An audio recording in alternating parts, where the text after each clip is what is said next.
Swocbc, what are you doing here? This is a combat zone. It's restricted.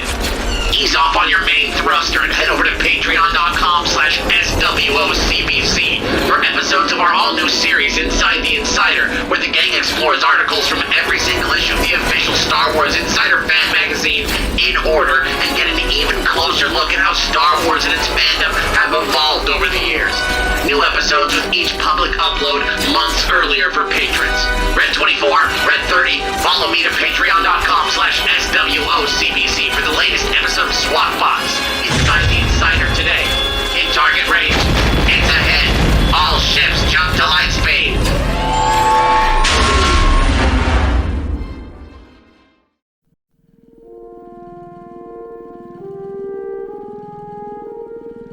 The Star Wars Old Canon Book Club is made possible with contributions on Patreon. Head to patreon.com/SWOCBC for ad-free episodes, reading guides, movie and TV episode audio watch-alongs, and more. Today's Old Canon fact of the day comes from Star Wars, the new Essential Guide to Alien Species by Anne Margaret Lewis and Helen Keir, first published in 2006. Among the galaxy's most dangerous predators, Flawn lamproids are a warm-blooded snake-like species now known to be native to the planet Flawn in the region of the galaxy known as Wild Space, although it was once thought they were native to many worlds. Evolved from intestinal parasites, their bodies are masses of gray-skinned, thick, heavily muscled coils with a loosely hinged jaw full of venomous fangs. Thought to be animals by much of the galaxy, lamproids are in fact sentient and quite intelligent. Today's selection is Star Wars, the Newspaper Strips, Volume 2, a collection of old Marvel newspaper comics remastered by Dark Horse Comics and republished again by Marvel Comics, and whose final installment was first published on March 11th, 1984. Enjoy the show, and may the Force be with you, always. It's time! You want to take that again? It's time! There's no way both of those aren't going in, right? We already know. Both of them? Guys, welcome back to Swocbc, the big box on top of the rocks that is, the pile of rocks that is the Star Wars canon that was broken down in 2014. We are back with the second half of Star Wars. I was trying to follow along, but I got there. Yeah. I don't know why when you said rocks, like Cocoa Pebbles was in my head. I'm just trying to read. I haven't had Cocoa Pebbles in so long. I would love to have some. But we're back with the second half of the newspaper strips. What do we think? Do we think this picked up? Like, I want to feel like this picked up momentum towards the back half and started tying up all its plot points that it ever introduced in this 2-volume. I'm not talking about this episode that's 2 parts, but the 2 episodes that we've done that have both been 2 parts. I feel like I like this better than the first half. Yeah, I feel like it got, like, to me, it felt like it picked up a little bit of a pace and brought back some stuff that made it feel like a continuous story a little bit, even though, you know, like, I don't know. I feel like this half was characterized by the fact that Return of the Jedi was definitely out, but we're still doing stories about Empire. But other than that, I don't know. I liked the first half of this because I think that they changed and my expectations and understanding have changed. This half has so much tie-in, like origins, extra things. I've forever been like, whatever happened to Dodonna? Like, we never see the him next again. one. Yeah. They give him a thing. Mon Cal, all this shit. There's so many things that they the stuff that you put in here. Obviously, and it's so funny. We're just talking about Superman and how they just don't tell you shit that happened. And you think about Empire versus the first Star Wars and how much has changed, developed, and you're like, oh shit.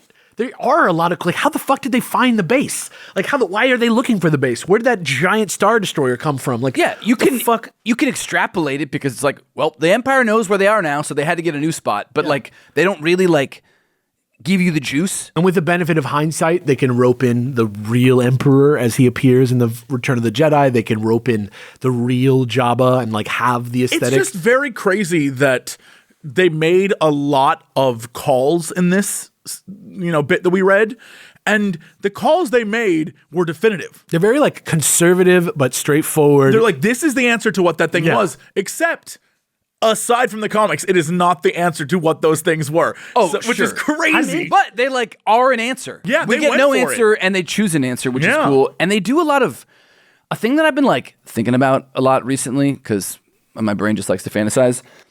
You know what we're talking about with like the book version of A New Hope really leaning into like the Force being like less video game abilities and more like magic, like you can blend into the shadows.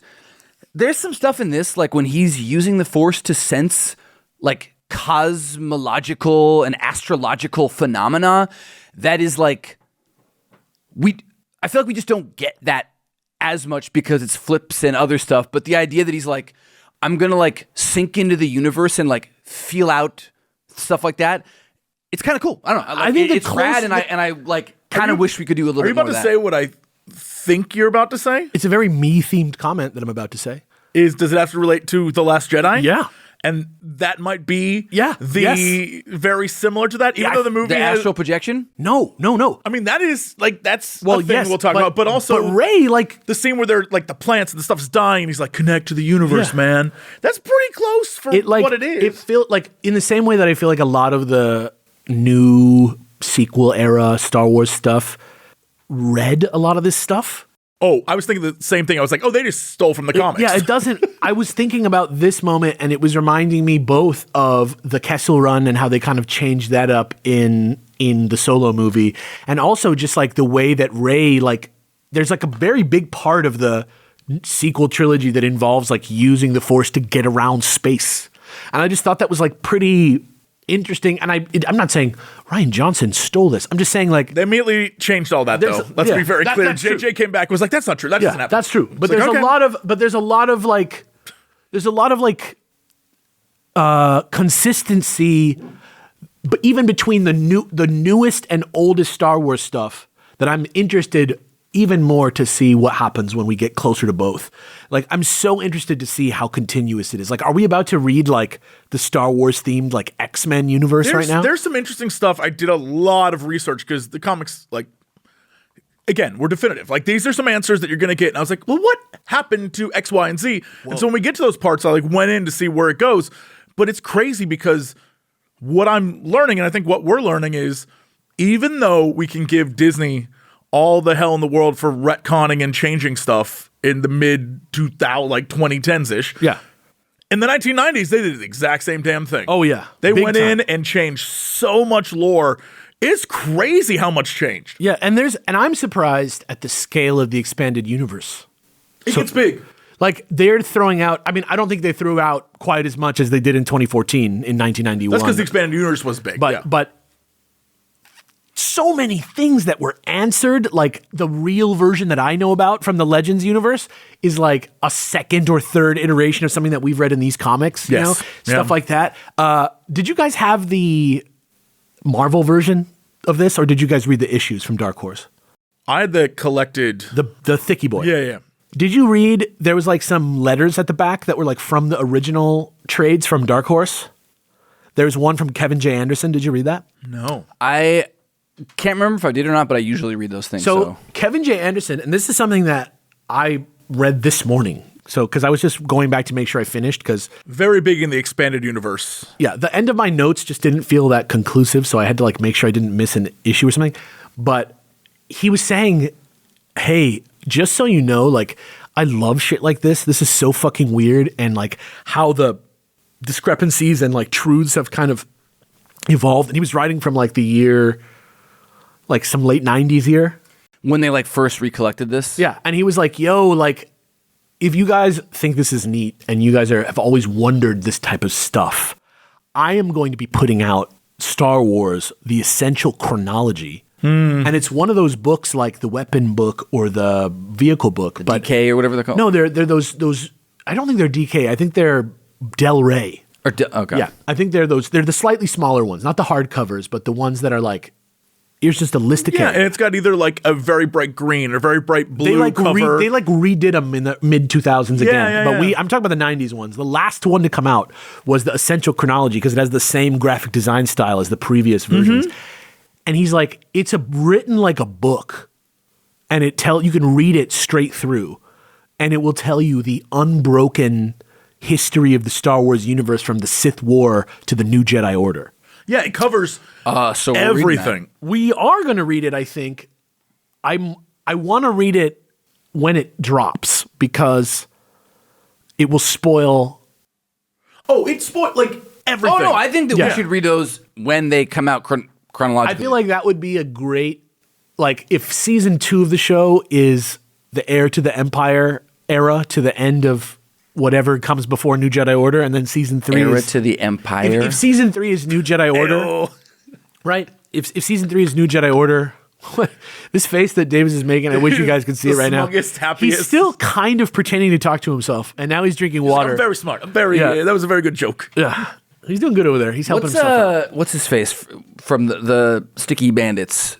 Joe Pesci. Yeah. I'm just like, You just feeling I that? feel like just Joe Pesci. Like, I'm feeling like the other guy that we can't remember the name of, who's in that Navy movie. Marv, Yeah, who's isn't constantly hurt that entire movie. Isn't he like someone's brother? I think he also was like a director. Like, What's the movie called? Someone's Navy, isn't that him? Maybe it's not him. Maybe I'm thinking of two guys. Doesn't matter. This really doesn't matter. The Essential Chronology of Star Wars by Kevin J. Anderson is something that I knew that it existed. Don't have it on my bookshelf. I got the last copy on Amazon. Sorry, guys. But it's coming. It costs like $15, and I can't wait to read it. But it's going to be a while. So I'm just excited to have it because I like to, the droid that does the intros to this show. That guy, yeah. He takes a lot of factoids from those guidebooks, and I think those are really cool. But so I like my little set of those. And when I was a kid, that was probably my main way of interfacing with the Star Wars universe. But I didn't know that this one was a novel style history of the Star Wars universe. I kind of seen wish that exists. Images of it? Yeah. Is it just like paragraphs, or does it do sort of like timestamps and dates and images? I believe that it is like a textbook, but it like reads like a story as opposed to like entries. Oh, that's kind of like the textbook version of Star Wars. That's kind of It's fun. chronological. So Yeah. it's like in order and you can read Like a it. history book. Yeah, like when you watch the history of Westeros, but like a fucking book. Sure. those things are just, I feel like we've talked about like imagination fuel. Just like reading a like fact about the history, like the in-universe. And then for me, I'm just like, and now I'm thinking about what that means. Like, that's like, I'm eating that for like days just thinking about cool shit. I'm still working on my treatment for the Dry Bones Gengar story in the sequel universe. The DK book of Star Wars captured my imagination. Is this the one that in the back they were talking about like the limitations of writing the things? Yeah. Okay, yeah, then I did read these. That I had already kind of like made whatever piece I mentally need to with this, but then kind of like reading the limitations of the format and stuff, and with how it's evolved to be, these tie into the movies more than the actual comics tie into the movies. I like came away being like, all right, like You got 4 boxes they're a day. great. They're like great, and you have to like kind of, I forgot exactly what he was saying, but like you have to like reestablish, like there's so much redundant kind of like stuff you have to go through Because you and read they every day. kind of go big for having such limited, like I'm now coming away being like, this is actually, you guys did a much better job with this than the end product. Like, I'm not reading this like Heir to the Empire and being like, yeah, but I'm like, now that I understand this, you guys are like fucking awesome. You guys did a good job. If you were there in the 80s reading this in the newspaper, 4 boxes at a time that were all the same size, and then you fucking got this and you saw this, you would be like, holy shit. It's like Final Fantasy VII remake of those fucking newspaper fucking stories. Yeah. They lay them out. They change the size of the backgrounds versus the foregrounds. They nest boxes in each other. There's new art. There's new color. There was never color. There was no color. Like, come on. That's crazy. Like, that's what's, and it's kind of what we were talking about last time, where it's like, yeah, like the stories aren't like the best ever told stories in a vacuum, but like in the context, which to me is so important, and that's why we're doing this in order and all these things, we're gaining so much more appreciation for the things that we're covering outside of what they mean to our like porn mindset. Is this good for me in private? Do I like this? Does Alex, the fucking monster, does it make me happy? Do I love it or do I hate it? It's more than that now. Like, I feel like we're actually starting to see the bigger picture in like a historical context. And I think just the respect that I feel for these comics, I would skip these 100 times before I read them. That's the same, like, especially as like an ADHD person, if it doesn't immediately, if I'm not like really into it, it's like very hard for me to do it. So that I have to is great, because I've gone from like the beginning of this where I'm like, what the fuck? What are these like bullshits, to being like, oh, once I got past being up my own ass about this, there's a lot of really like interesting ideas.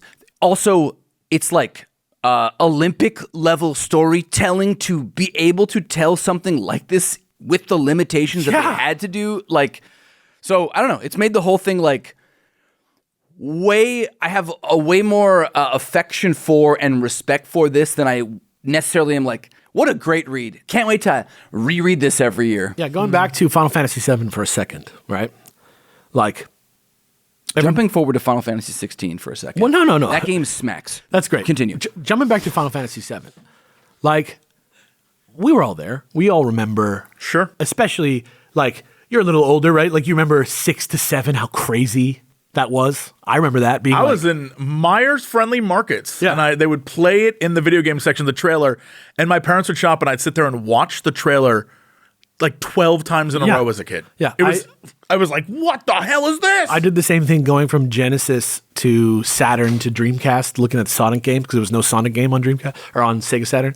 And I saw that thing, and it just blew my mind, right? Yeah. But now, when you look at Final Fantasy VII, what everybody talks about is like, everybody talks about the graphics. Everybody talks about how this grand storytelling on a grand scale for the first ever time, right? If you actually think of in 2025, you go back and you play Final Fantasy VII, which looks like shit in a lot of ways compared to polygons do not hold up. Compared to Final Fantasy fucking 16, which Davis was just talking about, like it looks like shit. And or even 8. Not even 8. Like let's go extreme, because it has to be.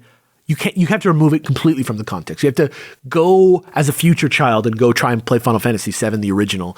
You're going to start to see the game itself as a filter between you and your enjoyment of this grander world, which in your mind looks a lot more like that 20-year-old movie,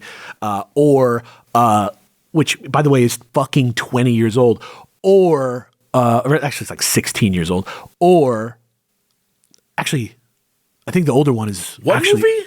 Advent Children. It's like from like 2003 or some shit. God, for some reason I thought you were talking about Spirits Within. I was like, oh God. But even Advent Children is oh God, and people think, oh, that movie looks amazing. It's actually like very old CG that looks worse than everyone the games. looks like a mannequin. Yeah. It just looks worse than the games that are out now. But my point is, everybody's conception of Final Fantasy VII now is this grandiose multi-game spanning Dirge of Cerberus, Advent Children, remake, rebirth. Eris, did she live? Did she die? Shout out to Eris. Yeah. Aerith, whatever the fuck. Shout out to our girl Eris. But that's the point, right? Like, you see the original Final Fantasy VII now as a Gen Alpha or a Gen Z. You see it as like a filter that you need to like.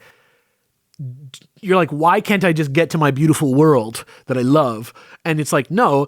In 1997, this is the text. Your imagination is the other shit.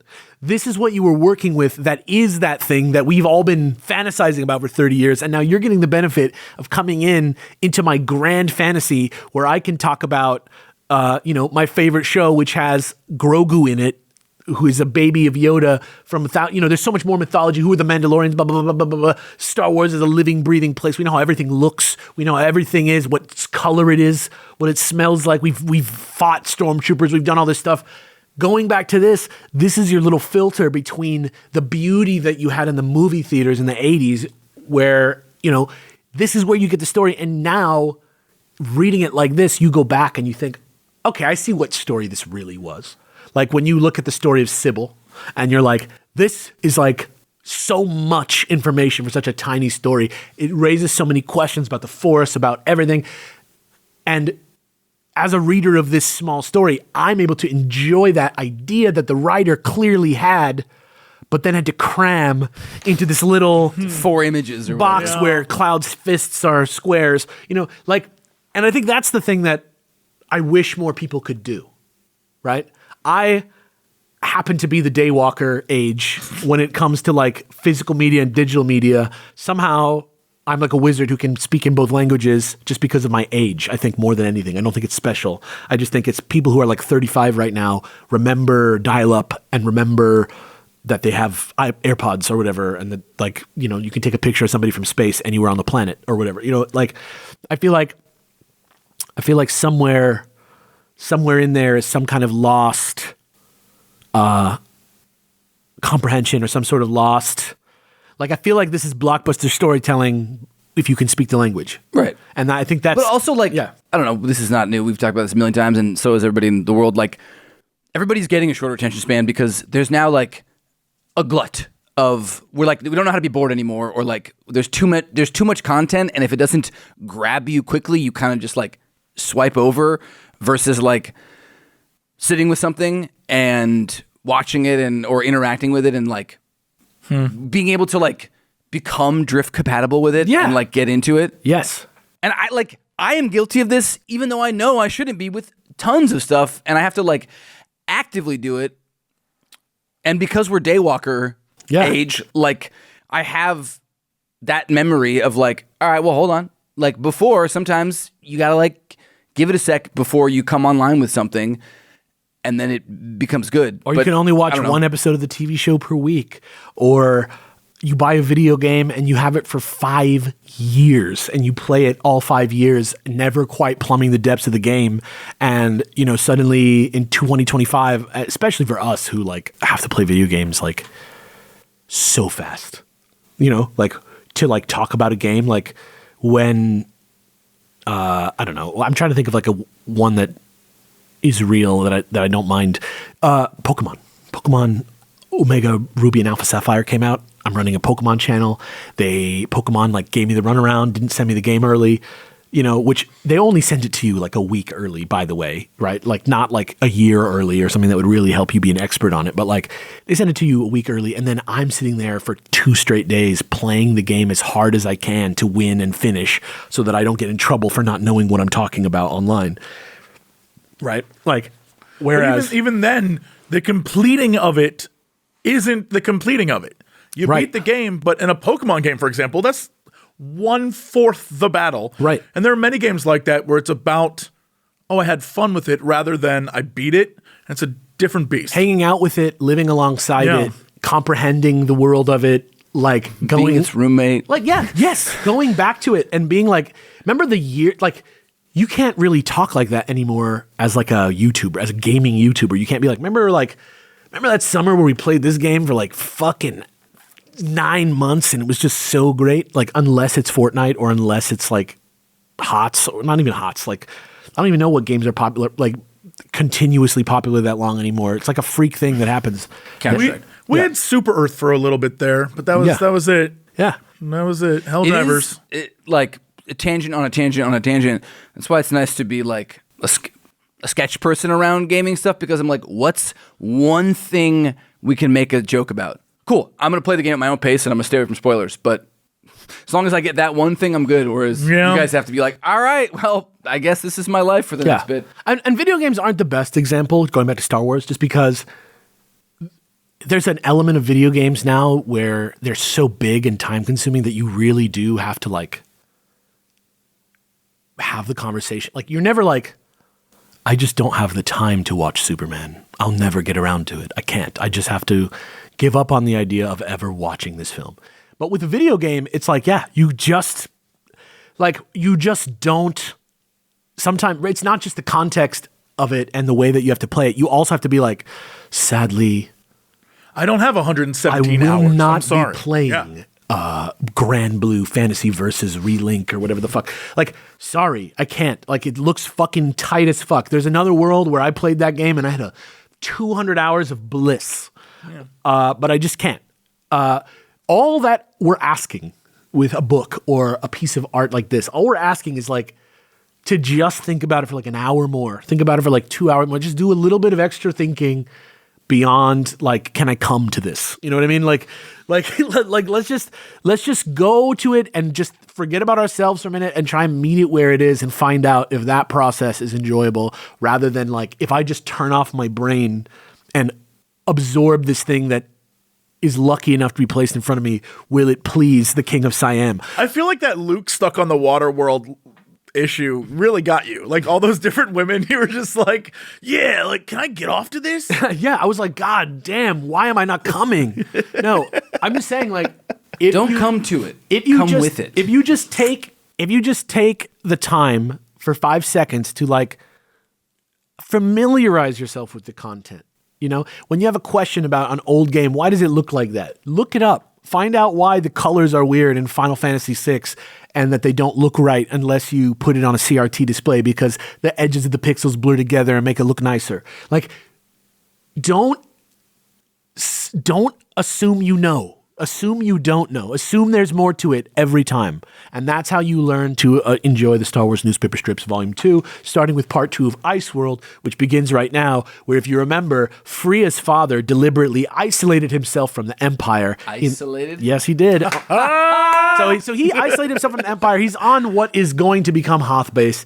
He hates the rebels just as much as the Empire. He says he doesn't want to risk their safety in this base for anything. So Luke decides to have 3PO lock him up, which is crazy for 3PO, and takes Freya out for a tauntaun ride over the wreckage to salvage parts and signal the rebels. So that's what they are out there ostensibly to do. Again, Luke Skywalker, what a dog. Every woman in all of Star Wars is like, oh, Luke. He sticks his tongue right in their mouth. There's just something about it, you know? Is it the Force? Something about him. Or is it Luke? Are you sure it's not just because he's the main character of the story? Could be. Self-insert? Could be. For everyone? Anyway, Freya's father finds a gun that he secreted away earlier in the cell where he gets locked, which is like, you know, pure 3PO. He breaks out of confinement, finds his way to Luke and Freya, who are like on a planet where no one knows. Yeah. He knows where he'll be held and that he should put a gun there. He said, I've been hiding guns around just in case, or some shit like that. Okay. And so he chased prepper on Hoth? Yeah, Yes. dude, Yeah. legit. That's what it is. And so they run out, and he chases Luke and Freya down. They're bonding over being nice and having a common goal of like peace and happiness for all. Dude. And where this goes is... By the way, when he catches them, he straight up is like, girl, you dumb. He's dumb. This boy is going to bring the rebels here to Hoth. And then when the rebels come, the Empire's going to come. And I'm like, he's right. He's not wrong. That's right. exactly what happens. If there's anything that is the main theme of this half of this comic, it's that exact thing. Yeah. But he's pissed. He's like, fires a warning shot, which almost hits them. So Luke puts Freya on the tauntaun where they loaded the parts. This is insane to me. Yeah, sends he her then back. Fires again. Yeah, sends her back to the base. He tries to shoot the tauntaun to wound it, but he accidentally hits Freya. And Luke's like, what the hell? Pulls out his lightsaber. Luke whips his ass. And then he takes out Freya's father, who he cuts. Can we talk about how that scene is almost verbatim the scene from Revenge of the Sith? When he's like, you turned her from me? Yes. It's exactly that scene. It's really close. Yeah, except Luke is... I was reading the newspaper strip comics, and I was inspired by the arc of Freya and her father, which, as you know, were the original Hoth denizens. Have you heard of Freya's father, the Wise? I think that it rhymes. It does. There's some rhyme there, yeah. So he cuts Freya's father down with a lightsaber, and he's shocked to find that inside he's a droid, which is crazy. So then he runs over to Freya. That was when they were like just droids trying to. I was like, yeah, all right, genuine, shocking. Hell twist. yeah! I was like, okay, so crazy that we can make like lifelike. Well, we can call them what they are at Marvel Comics, life model decoys. Yep.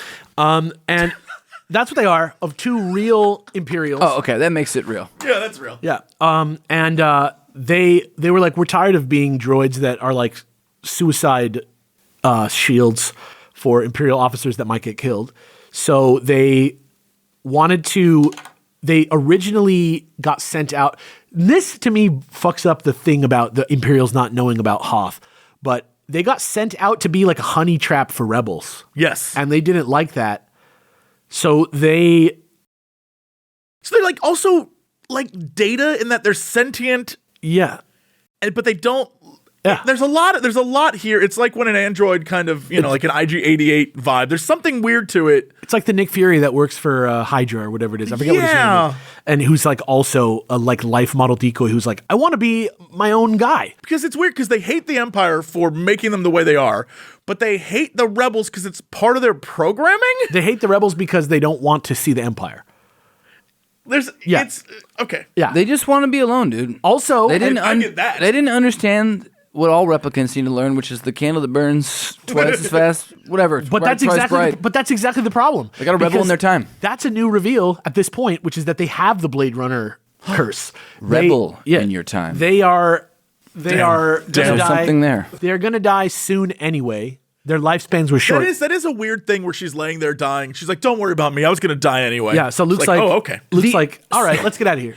Her getting shot. A lot of this, I'm sure we've talked about. Like they wrap these things up quick. I think because of the thing, and I think that they kind of let everybody off morally a lot in these. Because they have to go. Yeah, they have to leave. Yeah. Well, and like maybe because it's for kids, they don't want them to like be too sad. I don't know, like when villains die, they go out of their way to be like, oh, but Luke tried to like not kill them, or like in this case, like don't be sad. There's a reason why this would have happened anyway, so everybody can feel not weird. 10-year-old reading this, death isn't real. You're immortal. I don't think any of them straight up started like wantonly murdering people, except for Greedo, like until much later, right? Like I feel like they do. There's not as much death as they are cartoony villains who were like, "I'll kill them all." Like, Yeah. they say or they like put out that they're willing to do more, but they don't really do it that much. But it's like Yul Brynner. It's not like a real guy. It's like a cartoon man shows up and he's like, "I'll get you guys." It's like so 70s, 80s. Shout out to Admiral Griff. You're a real one. Admiral Griff, dude, that is a Columbo character in space. Admiral Griff is going to get in trouble for killing someone. Oh, Admiral Griff. Speaking of which, this one's called this one doesn't have a title in the book, but it's popularly known as either Revenge of the Jedi or, hilariously, It's a Trap. Because this is the Admiral Akbar story, which I don't like as the name of this. I'm going to call it Revenge of the Jedi. This was the first one where I like looked up the dates, and this came out November to December in 1982. Because I was like, how far in advance did they know about this shit? After. This is all after. Well, this is before Jedi.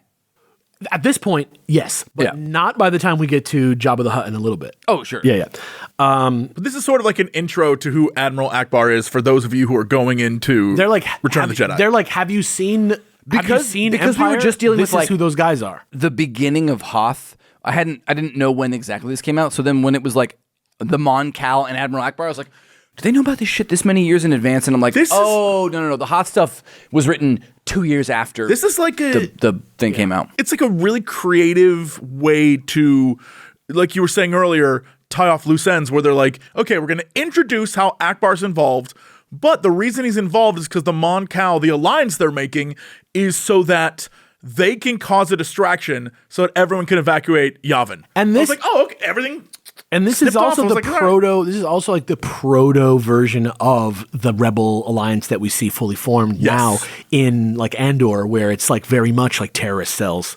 Also, I think in the interview, just to jump back to that real quick, I think they were even talking about like they were trying a bunch of different stuff and are amazed at how much of that is run with going forward. So, Like things that seem intrinsic to the Star Wars universe were like Archie Goodwin. yeah, they were like, we were just like rapping about the wars, and turns out that's So yeah, some of that was good. So well, Empire's brand new unnamed giant Star Destroyer is ready to go. Vader doesn't want to waste any time. They officially name it. They do. Full speed to the Rebel base. However, meanwhile, at the Yavin Also, base... by the way, they 100% at least vibey here and in what was going on. It was the replacement for the Death Star, and there was no vibe for a Death Star 2. No. Like, no, this was the new super weapon. But and the way they show in it the off... two. To be fair... Or Empire. To be fair, it gets a cool death in Jedi. It does. The Executor is like, it's weird because ever since Star Wars, I've known all three. So like, I know it's not the final boss, but it's sick. I've always appreciated it. And in comics, I think that it is the coolest in comics. Yes. Like, there's so many space shots of it that I'm just like, fuck, because it's like long and thin, it's so much more aesthetic than the Death Star, and it's more aesthetic than even the fucking regular Star Destroyers. Ships are cooler than big circles. It like period. It Facts, gets yeah. more. It gets more time and visualization in the comics than the Death Star ever does, and I'm like, I'm so happy. I'm like, It'd be great. like if the Empire rode around on the same Death Star for all three movies. It's like the vibe that Executor Also, gives me Vader here. sells it in the comics in such a fun way. It's like, this is the new super weapon, bitch. I'm like, yeah okay. Yeah, it's rad. It's and way like, more believable too. It's like, oh yeah, when they don't have as much money, they're not going to make a planet. They're going to make like a big boat. Yeah. It's tight. I love that. Rebel base is where they're headed. But meanwhile, at the Yavin base, while Han and Leia and R2 are happy to hear from Luke and 3PO, the Locsin depot has been destroyed, ostensibly by Vader and the Executor. But Dodonna wants them to go see if the Mon Calamari will help them evacuate as soon as Luke gets back.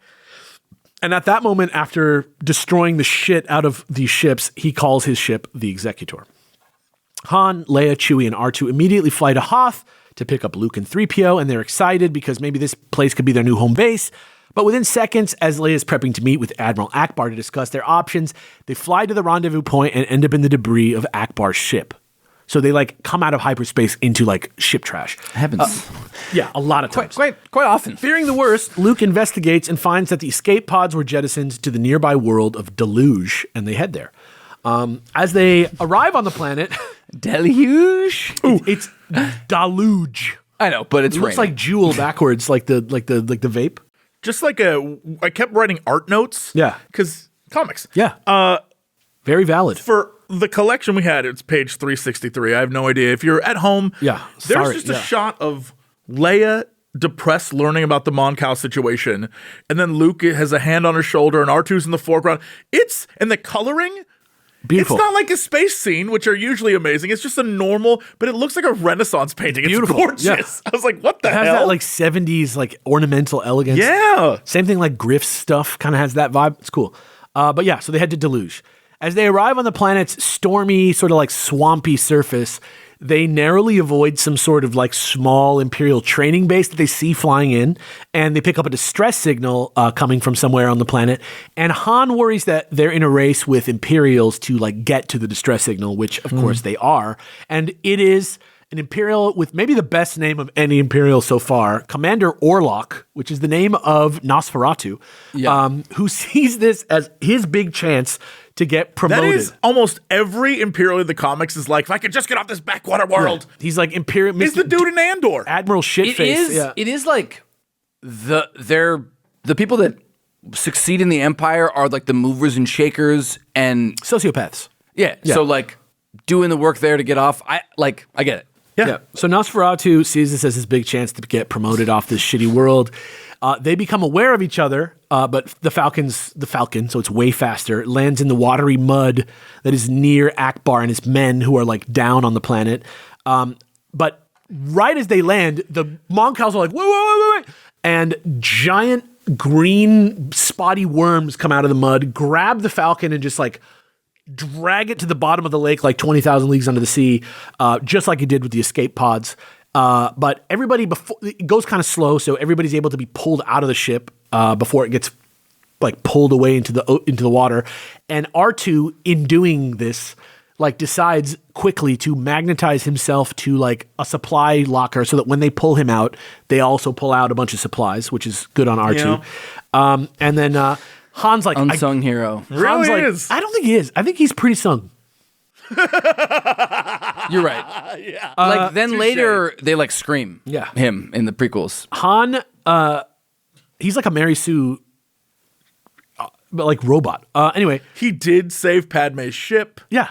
He did. Yeah, he did my stop God. the fact like They he's give been him doing like everything. nonsense. Like they're He can, like fly. Yeah. Yeah, he you're is right. kind of like they don't appreciate it because we're looking at the humans, but like in the original trilogy, he's like USB. Yeah. He's the man in man in the the control room, except really for that he's is. on location doing all that. But it's like not as sexy. So they're like, let's let him shoot oil. Yeah. Let's let him light it on fire. Yeah, he has a taser that's like could kill people. So Han's like, no, my ship. So he like puts on a spacesuit and tries to get back to the Falcon thing that's going to help him in the mud, but the pressure differential is like way too much for his human body, and it fucks him up really bad under there. And he's like, oh, and so Akbar's like, come on, dude. So he goes down to get the ship with his like Aqua boys, and Luke and Han like are gonna stay back and hold off Orlok's squad, and he's getting closer by the second. And it's almost like it's you know what? I'm not gonna say it because we all know what we're thinking because it's Admiral Akbar. It's a trap. It's a sticky situation. It's a tarp. Things aren't looking good. We're on part 2 of this story now. Things aren't looking good on foggy old Deluge, and nobody there can see anything. And in fact, Han and Luke almost walk off a cliff into the Imperial scouting craft, like landing on the roof of it, but they don't. At the last second, instead, they like stop themselves and decide, maybe we could drop this boulder on it as a distraction. They do it. It lures out a bunch of troopers from like around, and a firefight starts. And they are like, fuck. And then Chewie pops up on the ridge and like handles everyone. Chewie on a ridge with a bowcaster is like the best thing that can happen to you, by the way. Han hits 2 stormtroopers with 1 blast. Yeah. I was like, what? Just like on Indiana Jones. He like takes them all out. Chewie like handles it. Dude, if you got Chewie watching over you on a ridge, you're like, I'd be acting so crazy. Yeah, you're like, you're making those like D&D checks that you can't alone, your ass cannot cash, but like Chewie on a ridge. How good does it feel when they shoot the probe droid and then they like look at each other and Chewie's like, ah! And Han's like in his little like parka, like, I love that. Anyway, after that happens, the fog clears. Orlok arrives using his own engine noise as cover to like flank them from atop the ridge.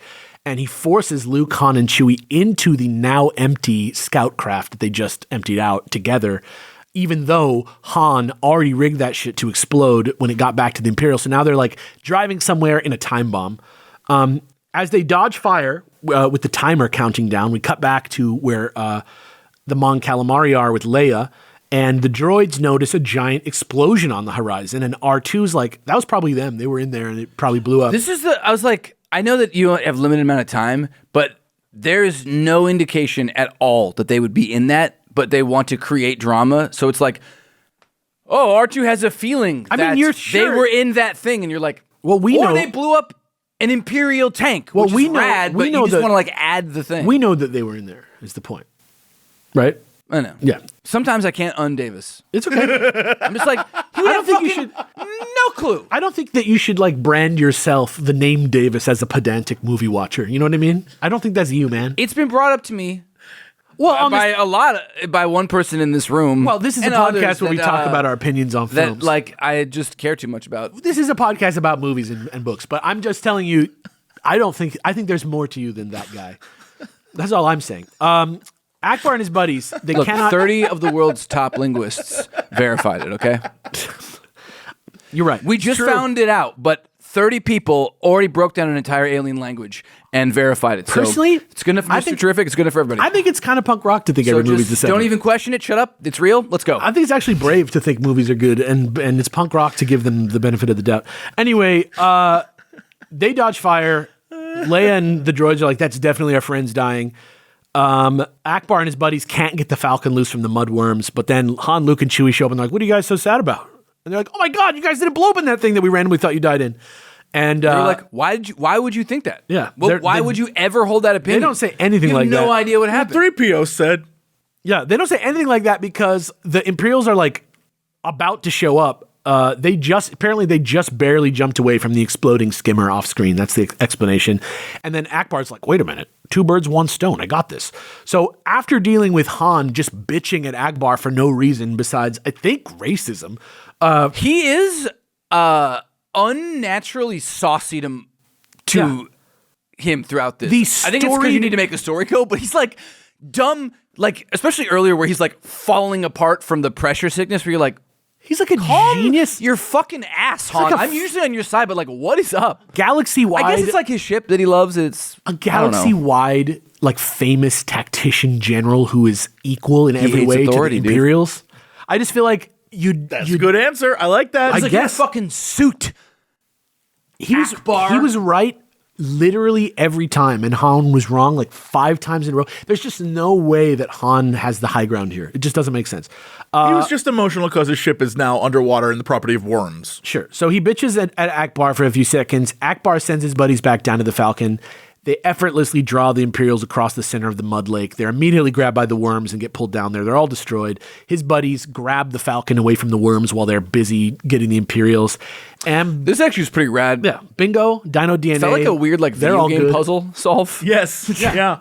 They did it. They're out. They escape. We're done with It's a Trap, and we're on to Doom Mission Part 1, which is called a Doom Mission. It means that you're doomed It means before that it Dr. starts. Doom is running point on It this means one. that Dr. Doom Donna is on your team with you. Dude, Donna. Brad Dundana, aside from looking like Pedro Pascal Yeah. a lot, Pretty realistic is character.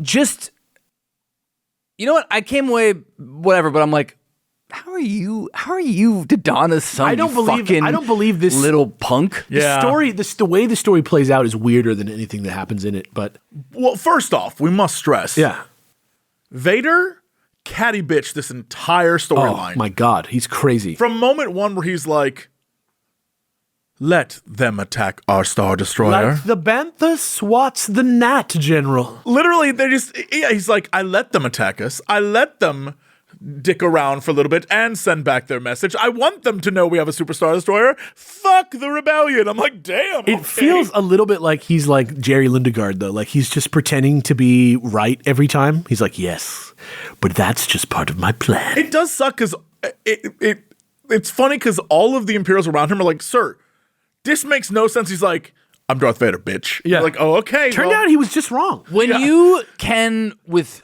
little to no repercussion, just murder anybody that doesn't do what you want, like, what do you expect? Yeah. Fair.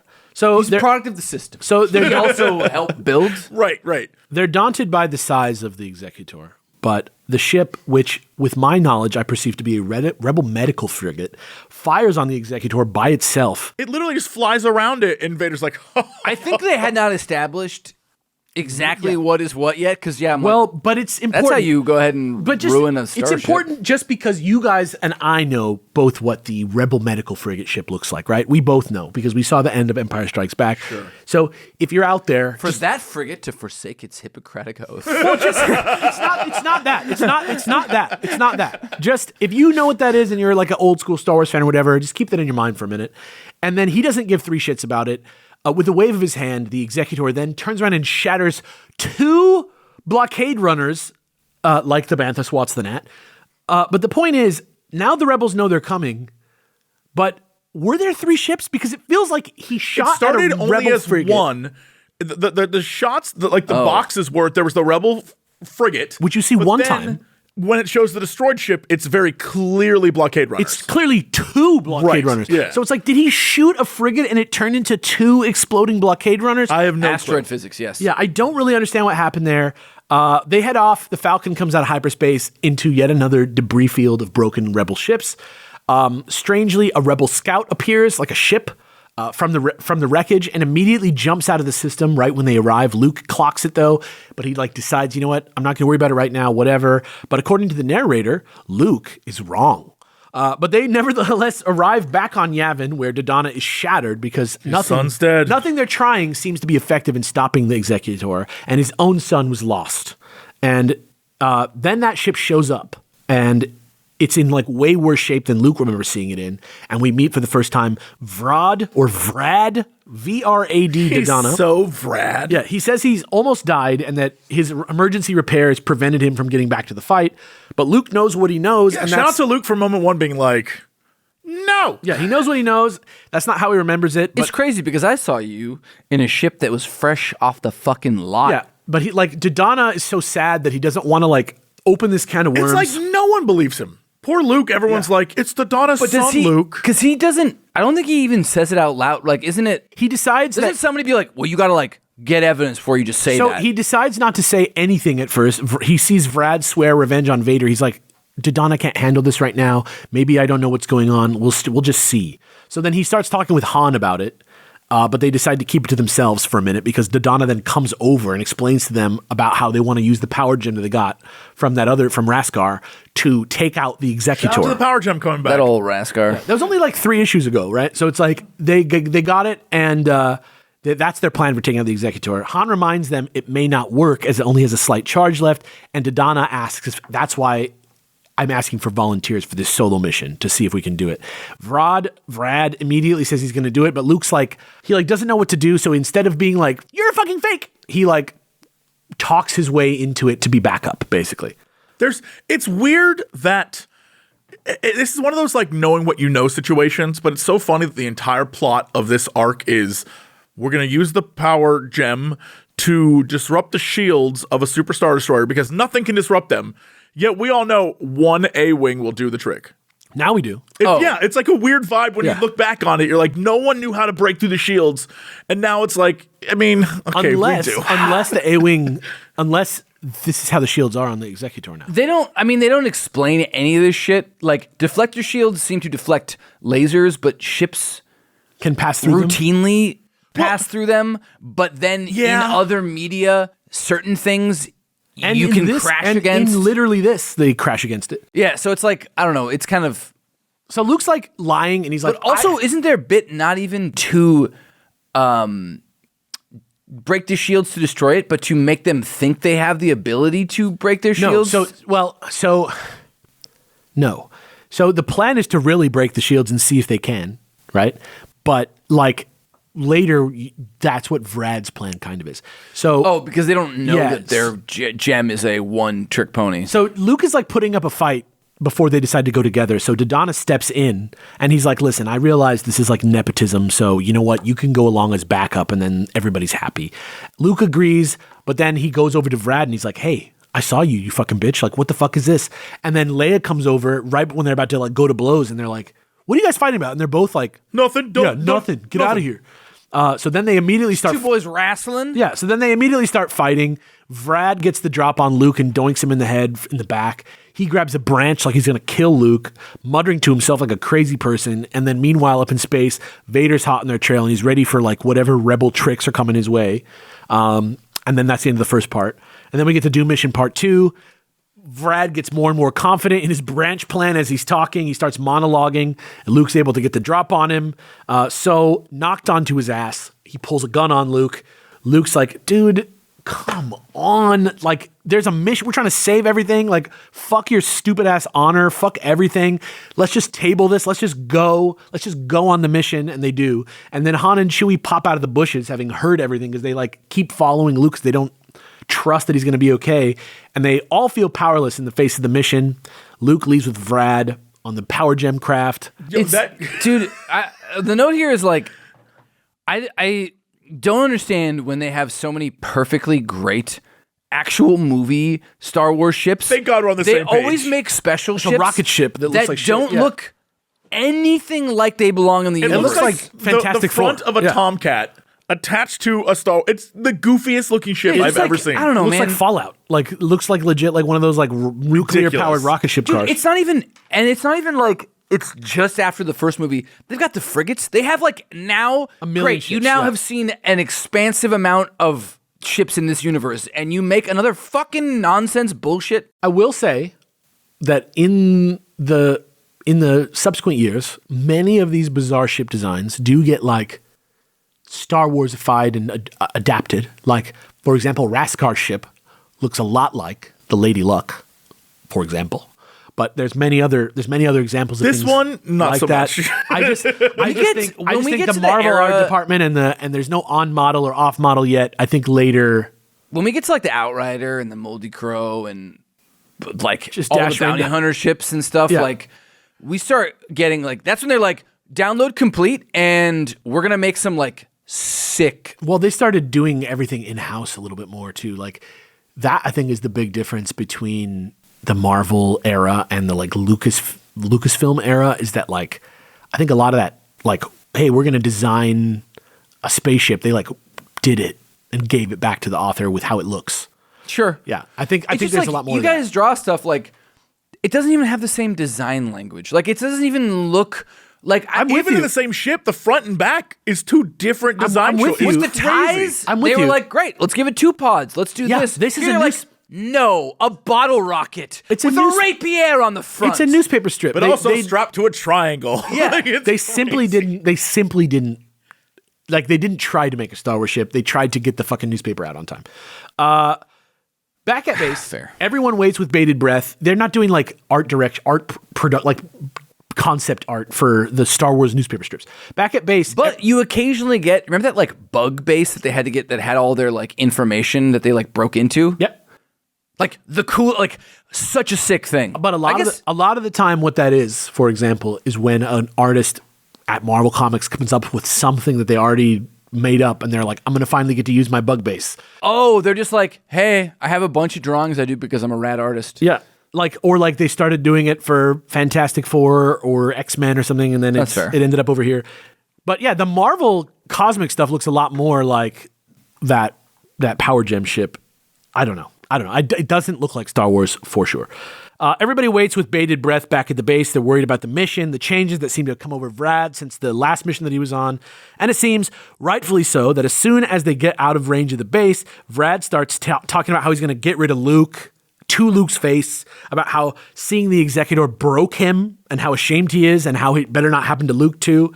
And as soon as the Executor arrives, Vrad is like, by the way, I'm not going to do this mission. I'm leaving. And he ditches Luke on an empty planetoid. Vrad's like, the Alliance is fucked, but if they get the whiff of the fact that I know that the Power Gem, I have it, and that it can like, take them to their knees, maybe if I let them think that I have one, I can like bargain with the Empire. So that's his plan. Very stupid.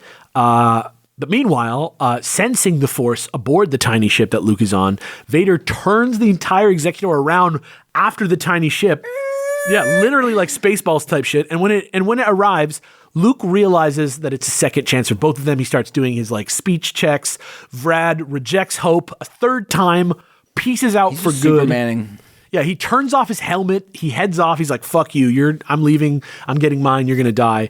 But now Vader thinks that Luke is aboard the ship because that's where he thinks Luke is. So he follows the ship again. And now Vader's following Vrad and Luke's alone. And Han's like, by the way, I followed you to the planet too. You're safe. I'm here. You can get on the Falcon, kid. Han, such a bud. He's a G. So now Luke's on the Falcon. He's fine. And now Vrad is flying in space, running away from the thing that he wanted to run away from. But now it's like chasing him. What's crazy is Vader does a whole like, his power, I can feel it. Yeah. And it's like, dude, what? And then Vader realizes that nobody on the ship, after like, a while, damn he's like, I got tricked. So just as Han and Luke are talking about whether or not Luke actually got through to Vrad or not with all his talking, he calls them from the ship and he's like, hey, I realize I fucked up. I'm about to die. This sucks. And I'm going to just see if I can do it. I'm going to try and take the shields down. And he tries, but the Executor has enough time to divert all their shields to the front. It does nothing. His ship crashes against the windshield of the Executor like a bug, like a gnat. There goes my hero. Like a gnat on the windshield of a land speeder, whatever you want to say, even though gnats are from Earth. And however, not one to miss an opportunity, Luke and Han circle around to the back of the ship at that point because the shields are all up front and they cause some heavy damage to the ship's gyro control system before they jump out of the system, which at the base has bought the evacuation effort on Yavin precious hours that it needed to get away to Hoth. Han and Luke decide not to tell Dodonna what happened with his kid and tell him he was a hero in the end because that's all's well that ends well, I guess. Doesn't feel good that he doesn't know that his son did that, but I guess like they feel bad for the old man. And I guess like he was in a bad place already, Dodonna, because of what happens next.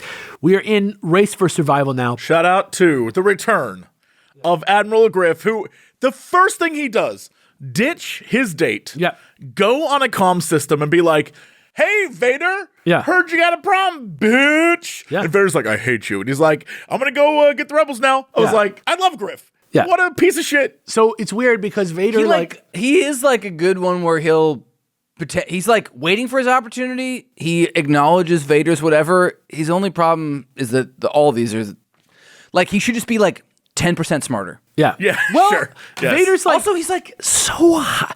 There's not much higher to rise where he's at. Well, that's not how he feels. So who Griff is he's been now reassigned. He's the blockade, like And was command center. He's like from earlier in these strips, Yeah. right? Like, Yeah. He's like his guy from the first time we see them making the Executor, right? Yeah, but what's happened is the entire sector that Yavin's in has been blockaded by the. There's a bunch of Star Destroyers, and he's on like And so he's basically Deep Space Nine. He's the one running that. Yeah, I was like, He's the one. So Yeah. in his own little world, it's great. But compared to Vader or any like Tarkin, this is nothing. The Empire is like the biggest thing that ever existed. I right? think they showed the idea of him like it's going the on Fortnite, dates I with would women say, of he doesn't know. governmental structures. that's great. Yes. I would great. say. That's Yeah. great. He's kind of a player, Griff. He's kind of a socialite. He's kind of a scum-sucking And I think he opportunist. hates that. Like, he hates the fact that, like, he should be the head of the Imperial Navy, but instead he's like, I'm going on dates with these people, and I'd rather he's be doing killing. what he can, but his pride doesn't let him be content. He's delighted to get the scoop on Vader, and Vader's like, the only reason I'm not killing this guy is because he's the only guy who can get there right now. And honestly, I have a better plan in my head already that I'm putting together. So we're just going to let this play out, how it plays out. And I don't care, and I'm not going to worry about it because it's all part of my plan. On And Yavin, though, he's got the Griff maneuver. yeah, the old Griff maneuver. But on Yavin, through teary eyes and evacuation alarms, Dodonna gives Luke a field promotion to commander And that's why he's Commander Skywalker. in light of his son's death, because There's Brad another was answer. the original Yeah. commander. And then later in space, as they're getting ready to jump to Hoth, the transport contacts Luke and tells him that Dodonna did not come aboard. He was like on board, and then he like ducked back out at the last minute. He's no longer on the ship. In Race for Survival Part 2, the Empire converges on Yavin Honestly, base. I've done that. You ever been like out with your boys? I guess you're my boys sometimes. And you're going like you're bar hopping or something, and you're like, "Oh, I'll meet you there," and then you don't go there. You go. You just Irish. Oh. I never tell them Some- I'll it's- be there. That's unhinged. But I do. Hey. I do Irish all the time. I'm gonna give you the Michael Davis guarantee that I will be there. There's see you nothing there, guys. that's gonna stop me from being where I say I'm gonna be. The only time I would ever say that is if it was somebody that I do not know and it was like 150 people that were going to the place that I was going. I'd be like, yeah, sure. Then I'll just go to my hotel. I would never be like, I'll see you there, my friend. We're gonna have so many. We're gonna laugh together. Yeah. We're gonna hold hands. It's gonna be wonderful. It's going to be I've great. enjoyed tonight tremendously. Yeah. May every day be another wonderful secret. As the Empire converges on Yavin base, Dodonna says he'll make sure they don't follow the rebels to Hoth. Somehow, this doesn't really make sense to me. He blows up a base on a planet, and somehow that stops like the Imperials who are in space. But I guess a bomber squadron is down there, which he blows up. All of them. Yeah. So up in space, the rebels grieve for the general and plan the first leg of their journey, which would take them to, I guess, the planet Mon Calamari, which isn't named because it's confusing that the species and the planet are both called Mon Calamari. And then they also have the squid people that live on the planet too, which is a Quarren? whole like it's not that uncommon for like Earth people to be called like Terrans in the. Yeah, but they're not called like the planet human where the humans live. You know what I mean? It's like they're Right, but you know how like they'll be like Terra is like Earth and we're the Terra. I don't know, but in we don't say it that way, but in other universes they'll take what is Earth and then have a name for it, and then the people the are planet from that. was called Mon Calamari, and they were the Mon The Calamarians. question is it called Mon Calamari to the people that live there? You know what I mean? Well, or is that what I don't know basic about- translates it to? Even if it is, but I'm just saying, like, they have the same exact name as their planet, and this was something that was invented by a person, and You're they right. could have named it anything. It's not like a real culture that we're like dealing with a Yeah, language barrier. It does feel Also, they're named after an appetizer. like sure, there's that part of it, but like it is an empire and one that's not particularly tight to other species. So them being like, yeah, you're just this and that. My only point is that they just don't say the name of the planet in this. And I think that may be part of the reason why. I'm just saying that maybe part of the reason why there was some confusion in the early days, and maybe why the planet is now called Mon Calamari has to do with the fact that here in the 80s, they did not mention the name name of the of planet. it? Yeah. It's a Weequay situation where they're like, they don't know if that's the name of all the species or their planet Or that or guy. just these two guys. Yeah. All we know is that it's Weequay. So Speaking of Dodonna, this is one of those ones where I was like, I gotta go look this up because I remember, and I don't want to get into it because it's definitely spoilers for future stuff we'll do, but in Legends, Dodonna he isn't lives. dead. He continues on. I was going to say, there's a couple things that happen in this that are like flagrantly not true. So I looked it up and I was like, all right, well, if in Legends he's definitely there in the future, where's this lead? You know, like why? What was the whole point of him dying here? Well, in current canon, he 100% dies doing roughly the same thing. Yeah. Even though it's not on Yavin, it's the exact same time in a totally different place. So like It's like on the way to Hoth, right? He like blows himself up. No, he leaves Yavin to go to a starship base where they're making ships, and then he dies there doing roughly the same thing. Sacrificing himself in some way. But it's like they Hopefully more retconned a effectively retcon than of a retcon. blowing up bombers on a planet. and not. Yeah, I don't know. So yeah, they basically re-retconned him back to being, because he's not in the second movie. No, and there's And so no they, reason like- he needs to be alive in the Or in the future. third He's dead. is who's the guy? Rikan? Riken. Is he in? General Riken is the guy that Leia talks to all the time in Hoth and everywhere else. Yeah. Right, but is he in? Return of the Jedi? Yeah. He might be, but it's definitely his role has been taken over by. There's like another guy with Akbar. a kind of a. I guess there's Admiral Akbar, and there's like a guy with like a kind of a comb over situation there. Yeah, I don't really remember that guy. I would have to watch it again. But yeah, like the guy who's like the guy that tells Leia what's happening is Riken in Hoth, and I feel like he's the Hoth base commander. and I think And then when they Akbar's join there. the fleet, Akbar's the fleet commander. Yeah, Akbar's there by the end of Empire, right?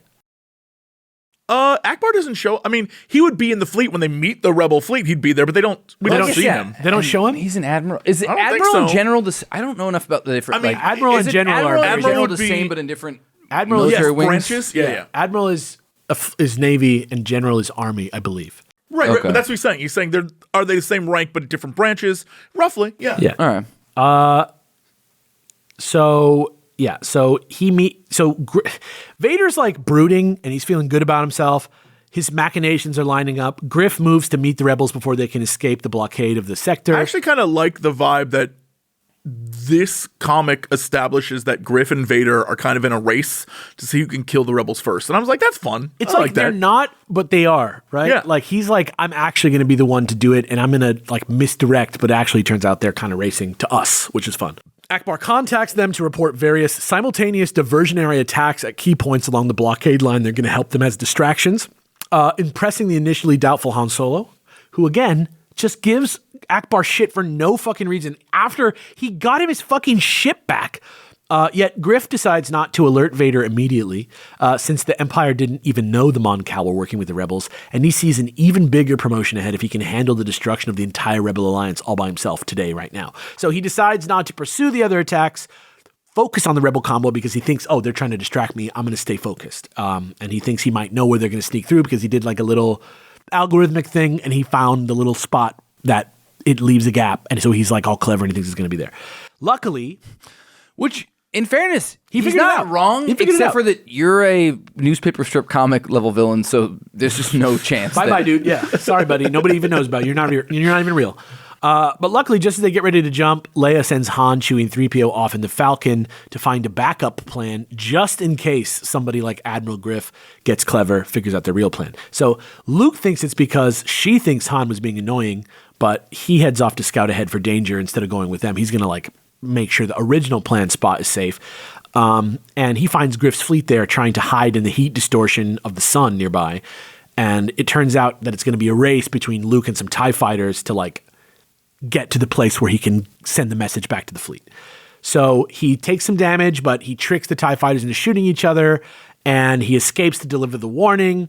And at the same time, Han and Chewie find a back door, but it's going to be a tight squeeze because it's next to like an unstable sun, and there's like solar flares that are going to be blocking the area where Pretty they cool travel panels, through. to be honest, yeah. Especially for a newspaper strip.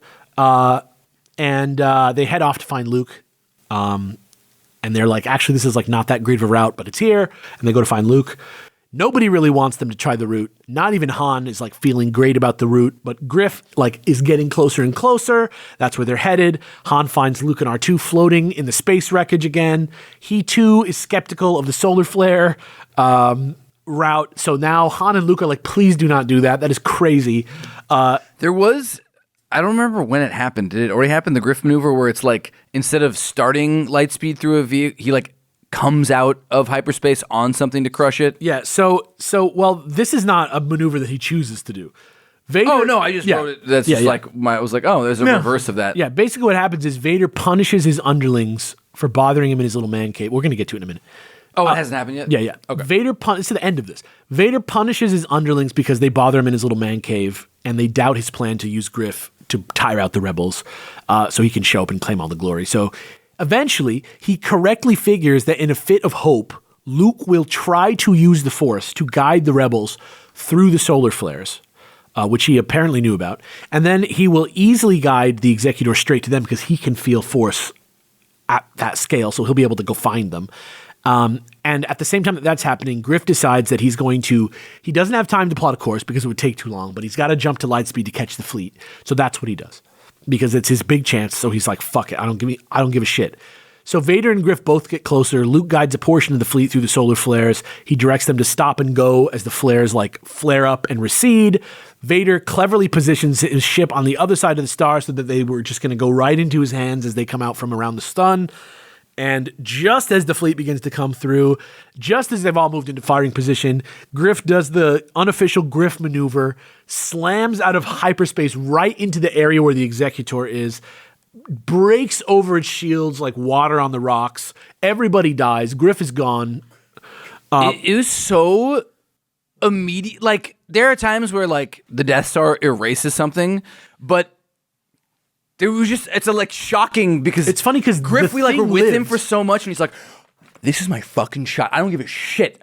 And then it's just like, gone. He doesn't even know. So if you're gonna do the Holdo maneuver, try and do it at the beginning of your jump and try and make sure the size differential on the ships that you're doing it with is acceptable. The differential is fine. Like a smaller thing did way more damage. It was still Holdo, but it was still a big thing. It's like when you're gonna hit something, don't do it when you've stopped accelerating. Do it when you've just hit. Yeah, you gotta do it at the beginning when you're entering hyperspace. To be clear, because I don't remember this at all. There is no shot of Griff being like, "Oh no, no, he's just gone." That's like they don't have the time. Why it was so. I think like you don't even get like the weird catharsis or it's whatever. So quick. It's just like you don't see people get fucked up in the newspaper. There's like something where like yes, seeing somebody like get brutally murdered is tough, or is like you can have that kind of like very visceral reaction. But then when somebody is so quickly like dispatched of, it has a like different kind of like weird feeling. And I just remember being like, whoa, like I don't know, what fuck. That's like crazy. Yeah, that was neat. Like when somebody like opens a door and it's like backdraft and they're just gone. Or like, or like you're just like in the middle of a scene and a nuke just like whoop, like in a movie just wipes everyone out. You're like like especially if you don't get the two camera shot of they're going like, oh, I'm dead now. Like that, if that doesn't happen suddenly, it's there's something megalophobic. There's something megalophobic about it, like being like you don't get to see it. It's so small, it's so insignificant that he's like a little bang. And you're like, damn. I'm already like knowing that he's gonna die somehow because of his own stupidity. It just wasn't. I wasn't expecting to like solo spacing somebody out into hyperspace that just like. And there's nothing left ever in the universe of them. Like they're just, everybody. So Griff just gets dusted, breaks over the shields, but not but his sacrifice, quote unquote, gives the rebels everything they need to escape. Vader's like, "I'll see you someday, my son." Luke Skywalker, my real son. And then that's another thing that they said. Like they like establish his searching for his son. Yeah. And that carried over straight into the like current Marvel comics. When we were reading those, and the fleet arrives at Hoth to form their new base, but as is becoming habit lately, the Millennium Falcon is nowhere to be found. Up next is the Paradise Detour, Part 1. This one, another series of Luke fuck. This one I think was my favorite one in the second half. Like as a plot, it just like I said, like the filter, the Final Fantasy VII filter is like, this was not the story to tell in a newspaper strip to get the impact that it could have had as like a sick ass horror story about like a vampire basically. But it's a second vampire imagery in this newspaper strip after Orlok. But I just thought this story was so neat. It felt like a Star Trek. It's weird. Whoa, that is absolutely true. I was going to say I couldn't pinpoint kind of the outfits. Yeah. But all the women suddenly are dressed completely different than Star Wars. Pirate queens. Yeah. Like almost like different, like when they go to the sexy planets in Star Trek, it has that vibe. It's not Is this the one with the Mind Witch? Yeah. It's not un-sci-fi, but it's like, it feels like the sci-fi of like Edgar Rice Burroughs. Like it just feels like or am I thinking of the right guy? Like a Princess of Mars situation. Yes, exactly. Yeah. Like it's fantasy space rather than tech space. Really weird. And it's sort of like a proto, if you squint, Night Sisters kind Big of time. like Big- the idea yes. of like Yes. Big time. the crazier, deceptive. That's Side of stuff. That's exactly that's why this is so cool. Anyway, Like there's a lot of stuff that we say that it's like Star Trekky that doesn't feel Star Warsy, and I'm like, this feels very Star Warsy. Like when they're ready to go, like get crazy. when it gets wild at the end, it becomes a full on Star Wars, but it's a Star Trek for a Yeah, while. at the beginning, it's definitely Kirk trapped What's on a wrong planet. with this place? Yeah.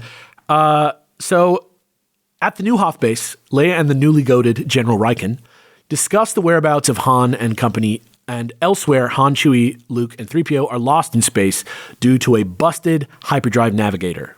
So they can't plot courses. That damn doctor sabotaged the ship. Unlike Griff, they're being smart and not just jumping into lightspeed. After trading barbs with everyone on the crew, Han puts down the ship on a perfect, beautiful, untouched, tropical paradise planet for repairs. Han doesn't like it because it's too perfect, too quiet. So he's like, you know what, Luke, I can't deal with this. Use your fucking force radar to go out and be a danger sensor. And Luke's like, it doesn't really work like that, but like, whatever.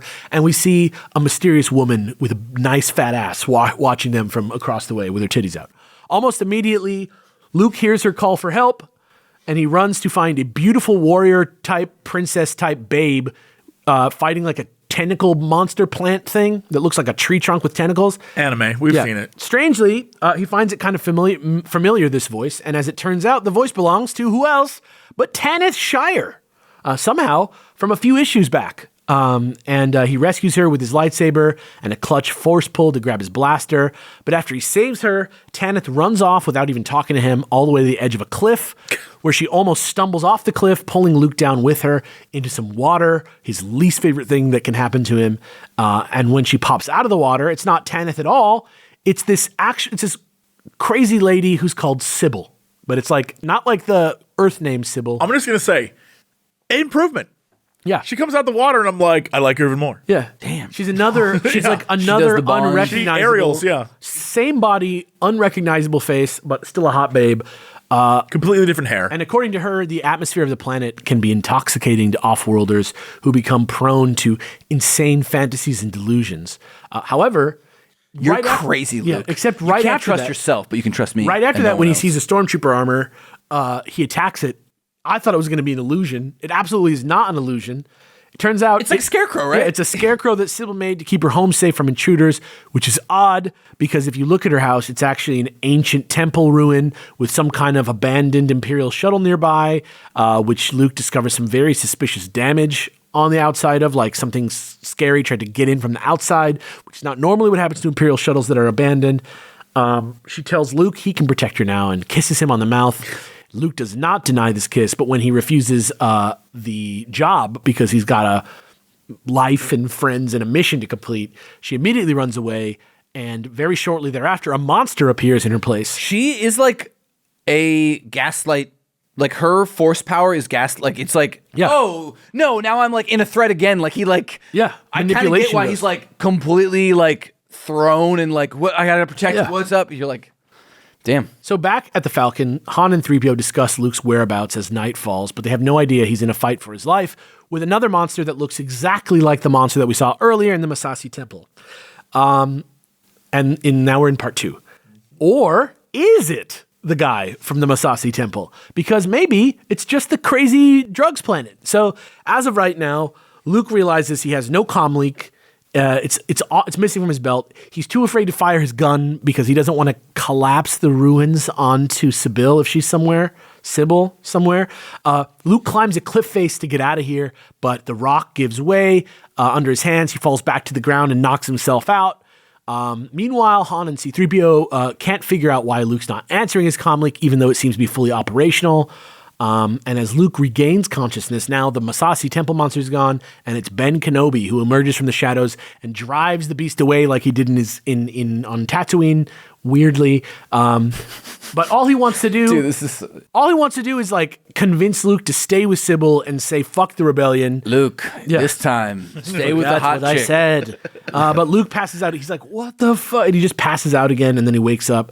And this time he's on like an old school like altar dais type thing, under what Sybil tells him is like a damp cloth over his eyes. He can't see. He imagines he felt her kissing him earlier. And she's like, sure. Yeah, just keep that on your eyes. And you're like, what the fuck is happening? Han and Chewie decide to set out to find Luke. Back at the ship, R2 and 3PO get restless. They try to raise Luke on his comlink again. But this time it goes off and he's near it. And it's in Sybil's house, which is really weird. He starts to like, he hears it. And he's like, wait, my comlink. And he like comes online and realizes that things are not going well. And he's ready for a threat, and he finds one. Sybil is now a scary old witch lady. There's a struggle. The droids lose contact with Luke, but they contact Han. They tell him what they heard. He asks for a fix on the comlink. Han gets there, swinging with Chewie through the trees like fucking Tarzan. Sybil reveals to Luke that she's some kind of like vampiric mind witch force user person. Doesn't really say the word the force, but she just... Because she pretty much has drains to have life it. force. Yeah. That's... She's a the psychic Force. she's a psychic vampire. Like... Yeah. But it's like one of those things where it's like maybe elsewhere in the galaxy, the Force has a different name or something. And that's why it reminds me of the Night Sisters of Dathomir. Yes. And I just love the idea that in the newspaper, they were like, maybe there's other like Force wizards out there that aren't Jedi. Isn't that fucked up? And so all the visions and fantasies were not the atmosphere of the planet. They were her like fucking with Luke's brain and tricking him into letting her drain him. So every time that she kissed him, she was like sucking him. Draining you, Luke Skywalker. And even though he's much more powerful than she Like a imagined, force succubus. yeah, literally. And even though he's more powerful than she imagined she still has him facing down a vision of Vader in like 2 seconds. It's just like Empire Strikes Back. He's able to see through the illusion, and he bravely like lets the lightsaber pass through him. Not even the Force fucking fake fighting from The Last Jedi is like unoriginal. Like, Which is not even the first time in comics we've seen this. Right. Because he does it, I think, in the mainline comics where he has like, he comes out of his coma because he's like, oh, no, this is like, yeah. it's him standing up to him or showing he has no fear or whatever. But yeah, the idea of like fighting somebody with a lightsaber and then the lightsaber passes going through. Yeah, through them, you're like, yeah. wait, that moment is here. So then Every like show that has even a remotely sci-fi or fantastical, like you've seen this episode of every show where Yes. somebody has a changing, repeating nightmare and they finally are like, it's not real. yeah, which is a hard thing to like. It's a hard trope to nail in a fucking newspaper, but they do it. It is like disorienting. Yeah, big time. I love a hallucination story like this. They can be bad, but this one I like a story like this. He's able to like throw off all illusions after the lightsaber goes through him. So she decides to switch up her tactics, which is when I was like, oh, cool. So this is the Force, because then she starts just like using telekinesis and throwing rocks everywhere and like picking up pieces of the ruins and throwing it at him. So she lures Han and Chewie to the rubble by being like, help, help. Luke recovers much quicker than she expects, though. So she grabs the fallen rocks, hurls them at him in a storm of stone. And before she knows it, she's fully drained herself and just everything falls on her and she dies off screen somehow. Hoisted by her own storm You see her of little stones. You see her little hand sticking out of the storm of stone, her little dusty mummy hand sticking out. And just as Han and Chewie show up also, they all just put their hands on their hips. Turns into a thumbs up. Sinks into the rock somehow. Did you watch on Mulaney? There was like, he got a bunch of Terminator 2s in a room with a bunch of Willy Lomans. And all the Terminator 2, all the Willy Lomans are people who've played Willy Loman in a production of Death of a Salesman, including Christopher Lloyd. And then all the Terminators were stunt doubles from Terminator 2. And one of the guys is the guy whose thumb it is. Anyway, it was really funny. What? Yeah, it was really funny. Anyway, you guys can go check that out on Netflix. It's the brand deal for Netflix. But Fingers crossed. so they all show up. They all show up and look at the fucking rubble, and they're all like doing that thing where they all like put their hands on their hips and shake their heads. Like, damn. Yeah, man, that was crazy. And somebody says, or maybe it's even the narrator who's like, "Guess it wasn't paradise after all." Boop, boop, boop,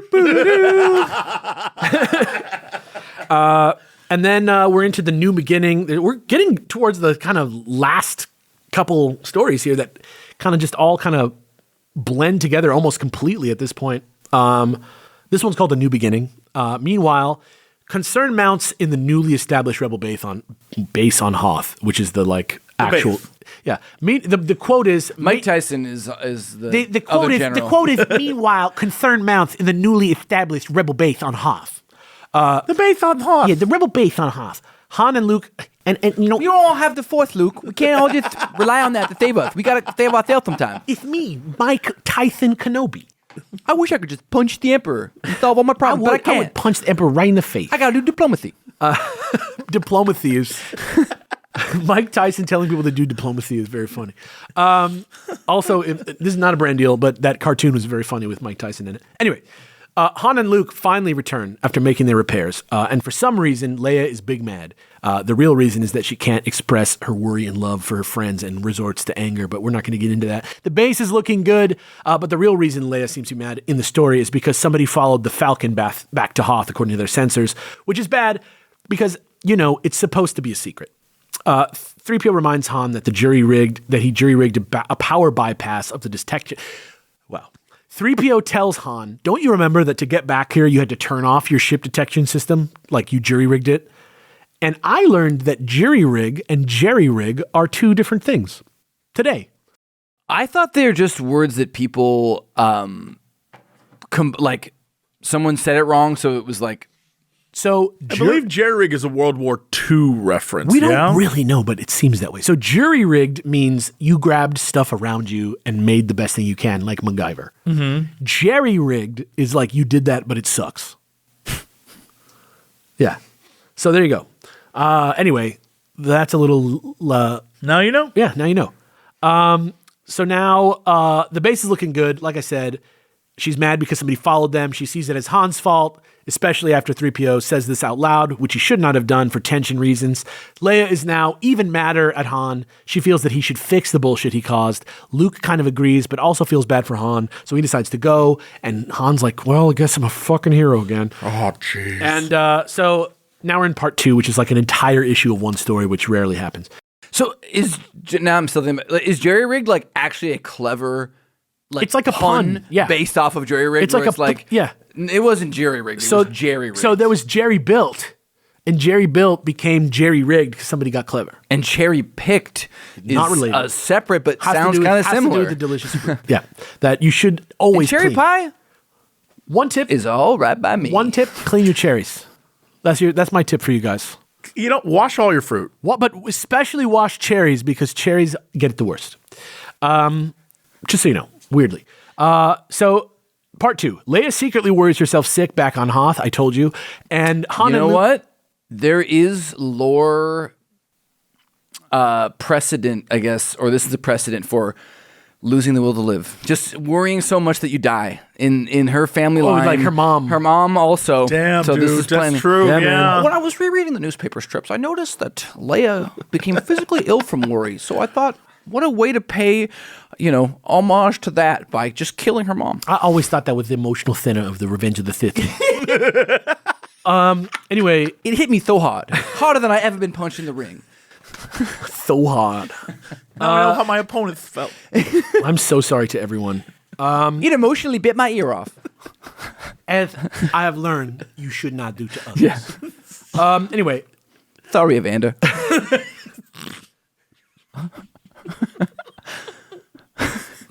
this is so stupid. Leia is worried. I told you she's worried about her friends. Han and Luke discuss their options to get rid of the guest. Han wants to go in blasting. Luke convinces him that's not a good idea because it will draw attention to them and the Empire will come see what happens, and that the real genius level play would be to let themselves get captured and make like they're on the way to somewhere else and they're just getting captured in transit, so that just in case they are an Imperial spy craft, they'll never connect them to Hoth. So that is what they do. Unfortunately for everyone, in a like Guy Ritchie-esque twist, this craft seems to be working for, surprise, fucking Jabba the Hutt. It's the first time that we've heard about him in some time, and oh yeah, there's still a bounty on Han's head. Jabba, for his part, is still just here because he wants Han Solo. He's in this story just because he's still mad at Han for dumping that shipment of spice. But whoever these guys are that captured them, they're smart, and they're playing it like they don't have them yet, and they're simply inquiring with Jabba about the price. Jabba lets them know he recently raised the reward, but also that Boba Fett is literally waiting in the wings to handle this himself if they can't handle it. So they This whole decide to thing try. was a very weird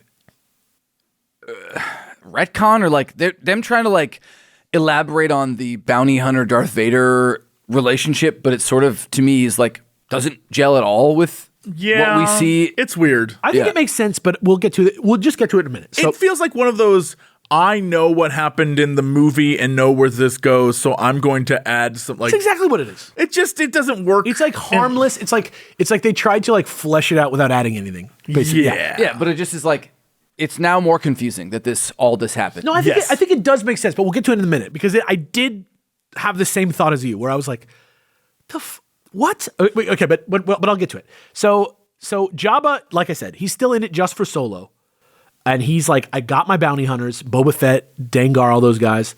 Back in the Falcon, Han and Luke are surprised to learn that they already know who Han is, which is very scary to them.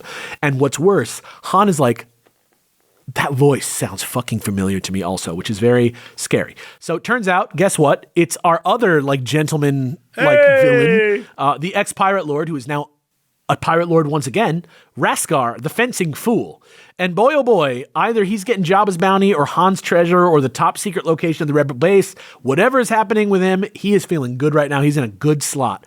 But basically, even though Luke's the one who brings it up for some weird reason, Raskar has already heard that Han might be silly with money after helping the Rebel Alliance, aka Princess Leia, with a few key missions. So there's like scuttlebutt amongst the scoundrels of the world that Han is sitting on some princess None of them treasure. read the Han Solo books. That's right.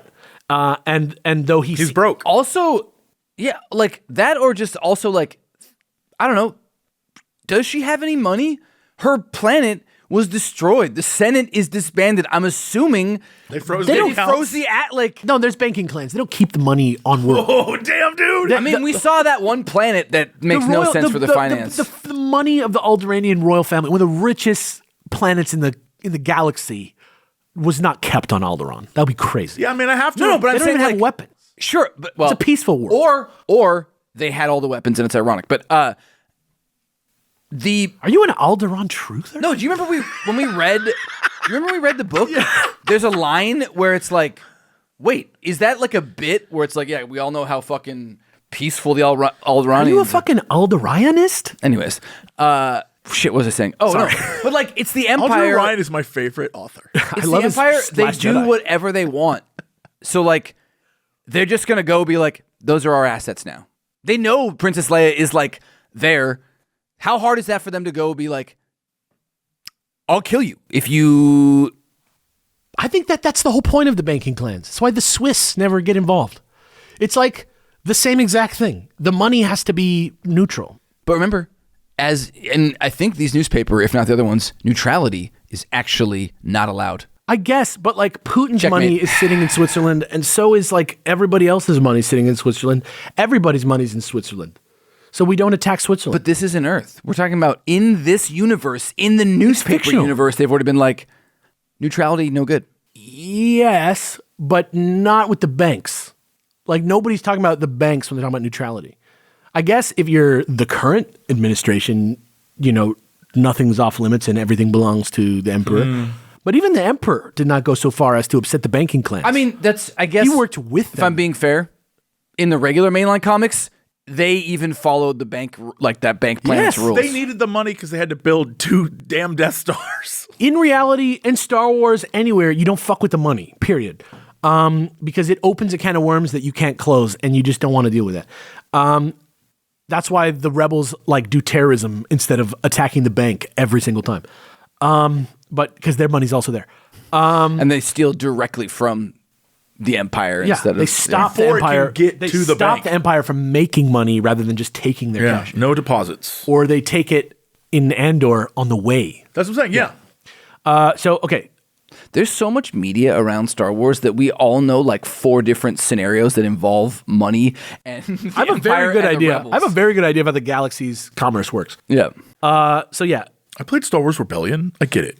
So Raskar's caught on to the plan that they're trying to guide them away from Hoth, but he thinks that the reason that they're doing it is because that's where Han's treasure is. So Han's like, no, My treasure is on Ord Mantell from the other newspaper strips. But Han told Luke that he doesn't have any money at all, which we know is true because we know about Bollocks and Blue Max and all that shit. So we know he's poor. But that's not after Star Wars anyway. No, that's after the first movie. No, it's not. Although, no, in Empire, isn't he loading up the Falcon with... Yeah, and then in some of the Han Solo stories we read, he's broke. He spends it all. Empire starts with him being like, I got to go pay back this debt. I don't think he got the reward until they got to Hoth because... You're correct. He was being selfless. Because the whole Hoth thing is... She's mad because I'm going to go with them. Yeah. And so that's what I was going to say. That's what I was going to say is that it explains why he asked for the money. Right. That's the... You're right. Yeah. Okay, so... Solved. Problem solved. Yeah, done. Well, it's not your problem yet. We're going to try and solve your problem, too. So Han's like, I hit it on Ord Mantell. Raskar's like, bullshit. And so they go down to grab it. And so at this point now, they're all on Hoth driving around. And Han's like, yeah, it's right over here. And Han's like flying Raskar all over the planet, pretending like he's taking Were they already tractor beamed into the ship? Yeah. There's a part in this where they like tractor beam them in, and I was like, "Are you insane?" Because they were all sitting in the hull of the ship with pistols. I'm like, "You're tractor beaming the Millennium Falcon that has like turrets. Just get in the turret and kill everybody aboard." I think at that point they felt like they didn't like their plan was not to kill everyone. Their plan was to pretend like they were no one and get out of here and be simple spice. Okay. Yeah, simple spice traders. So their plan was not to fight. Han's plan was to go kill the fuckers. So they decided specifically not to fight. Okay. But yeah, so they're like driving around now and he's like, where is it? He's like, trust me, you have to do all these tricks, flying things. And they like go down into a canyon and all this stuff. And then of course, as nobody could have predicted, in doing all these weird trick flights, the fucking Falcon's engine stall and they like plummet to the earth. And like they're stuck now on the ground. And Raskar's like fully pissed now. And the fencing foil's back out. And to Han's dismay, Luke's like, I have a plan. And he's like, listen, Raskar, the treasure is through this wall. And Han's like, fucking what? And he's like, there's caverns behind this wall. Trust me. So they start digging. He gets all his men. And they're like, okay, fine. And they start digging. And he's like, there is caverns. Sick. If you're like, it's kind of insane to be like, no, they're right here. But like, that's a good way to like exhaust. Han was like, well, because Luke already knows that there is in fact something there because he used the scanners on the ship, but we don't know that. So they're going deeper into the caves now, and Han just thinks they're like walking nowhere into nothing. But Luke's like blowing smoke up Raskar's ass, and Han's like nervous as fuck. But then, incredibly, they get to a point where they see like a glow coming over the horizon, and they're like, what? And they go over and they see, and Raskar's like, yeah! And that's the end of the issue. So you're like, what did they fucking find? And Luke's like all smug. So you're like, what is this? So then you find out that it's because they've found themselves in a giant cavern filled with something called Luminispice, which is like, I guess like if a joint is spice, Luminispice is like when you get one of those like crazy joints that tastes like a fruit and has like it's rolled in some crystals or some shit. Like it's like some dank ass spice. Okay. Some crazy spice. It's the rarest and most valuable type of spice. I'll take your word for it. Yeah. You know, It's like finding those super early Quaaludes or whatever like you from can buy like a million Wolf of joints. Wall Street. You can buy like 15 joints for like $60, or you can buy like 4 joints for $60 that like the rappers smoke that are like dusty and smell like candy. You know, sure. And I feel like luminous spice is like the rich people's spice, and it literally glows like gold, and you can't get it. And that's why Raskar's like, of course, they paid you in the rarest spice of all. And he's like, I guess that's how the Rebel Alliance pays their debts, is with huge amounts of drugs. And Luke now reveals to Han that he saw all this on the scanner and thought it was like a perfect coincidence and was going to be fine, and everybody was going to be fine and dandy about this and get them off their backs and everything. But Han is pissed still because he knows that part of the reason why Luminous Spice is so, or Lumni Spice, I don't know how to pronounce it. I think it's Lumni. Yeah, whatever. I'm saying that in my mind. Luminous Spice is like the same letters, right? I think it sounds cooler. You gotta put like a Gorman accent on it. A Gorman accent? Luminous Spice. Got it. Yeah, and too soon, dude. I'm from Gorman, dude. Too soon. I'm from. You're a Gore? I'm a Gore, dude. You're a Gore from Gorman? Yeah. I'm definitely not French. tell you that much. It doesn't exist yet. This is a long time ago. Yeah, that's not France. In a galaxy far away. Right. So Luke saw it on scanner, but Han is mad because one of the things that you're not going to see on the scanner, and which is the reason why luminous spice is so rare, is because it is always fed on and protected by giant, long green, fire-breathing dragons. Slugs. Yeah, dragons. Dragon slugs. And here comes one now. And they try to shoot at it. Like Gudra? Yeah, exactly. They try to shoot at it to no avail. Chewie valiantly hurls an ice boulder at it, which slows it briefly. But then it's Luke who hid and subsequently recovered his lightsaber from on the Falcon when they get back on the Falcon and come down to Hoth, who takes care of the thing in the end, because even though they couldn't leave a homie like Rathskar behind, like it's like Luke's like, well, I'm a Jedi. Yeah, he's the good guy. Yeah, so he saves. I'm Superman. Yeah, he saves Rathskar, and they follow the Dragon Slug tunnels to the surface. And now that they're saved, they radio for the pirates to come get him, and Rathskar gets some luminous spice for the road, his operating expenses or whatever. He wants his drugs. It makes him happy. He doesn't want to kill anybody anymore. And his curiosity, most importantly, is sated about Hoth. And he believes that it is still just an empty planet and that Han is probably going to move the rest of his treasure anyway. So everyone's friends again. The secret of Hoth is safe. And it's just before it's happily ever after that a conspicuous Trandoshan arm appears in frame and lets Han know he's actually not going to be headed anywhere. And we're into the first of our last two single part stories, which is called Showdown. Do you like bounty hunters? Do I like them? I hope you like bounty hunters. Oh, yeah. You can tell which ones are from the movies and which one is from the comics. Because all the ones from the comics are like blobs. Yeah. The movie ones are sick, and the one that's like the guy from the comics is like, this guy. It's like Hanna-Barbera. Not part of this. It's kind of like he does have a He-Man villain kind of look to him. You know, not of this world. You know, in Hanna-Barbera, when they're gonna like pick something up, and it's like way more detailed and like sticking out from the background. Oh, sure. That, by the way, is what I was thinking in my mind, but we use it all the time as an example, so I didn't want to say it. But it's just like, yeah, something's happening with this one. Fake, real, fake, bootleg, real. It's like in a cartoon when someone has a colored hair. And then everyone else is brown hair. And you're like, oh, no, okay, so that's important. That's the important person. Yeah. So back on Hoth, Leia and 3PO are nervous because the ship seems to be leaving and Hoth is safe, which is good. But also, Han and Luke are still on the ship that was there and it jumps away. So now they're worried again. Apparently, Dengar, Bosk, and all the other bounty hunters hired by Jabba took over Raskar's ship while they were busy with the dragon slugs, and they've locked up Rathskar and his men in the ship. Shout out to the bounty hunters being like buds. They always hang together. It's funny. They do kill each other a lot, but they do hang tough. They've locked up Rathskar and his men. They're taking everyone to Ord Mantell under the orders of Boba Fett, who's not present.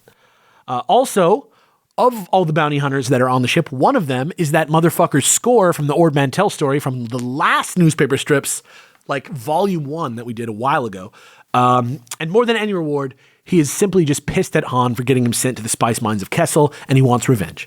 So he even calls Dengar Zuckass, not Zuckus, which is the name of the Gand bounty hunter, but Zuckass, which is just nothing. I did not understand. I didn't know. Was that just a mistake? I think it's probably that it wasn't a mistake, and then they were like, we can't just call a guy Zuckass. Like, that just says suck ass. Like, you can't just say Zuck ass. And it was supposed to be Dengar anyway. So I think Zuckus they probably had a list of the bounty hunters and a list of the names, and somehow they decided that Dengar was Zuck ass. But yeah, Zuckus is of Gand, who has force powers. Dengar is the Michelin man with towels around his head. We're talking about Dengar, who's the leader of these bounty hunters.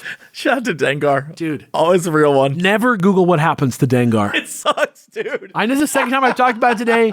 He looks like a desiccated corpse. It's fucking crazy. Like if you looked at him under the wraps? It's like if a T800 got mummified and they took it out like after 2,000 years. That's exactly what it looks like. And then they put him in an iron lung. I thought he was a dude that...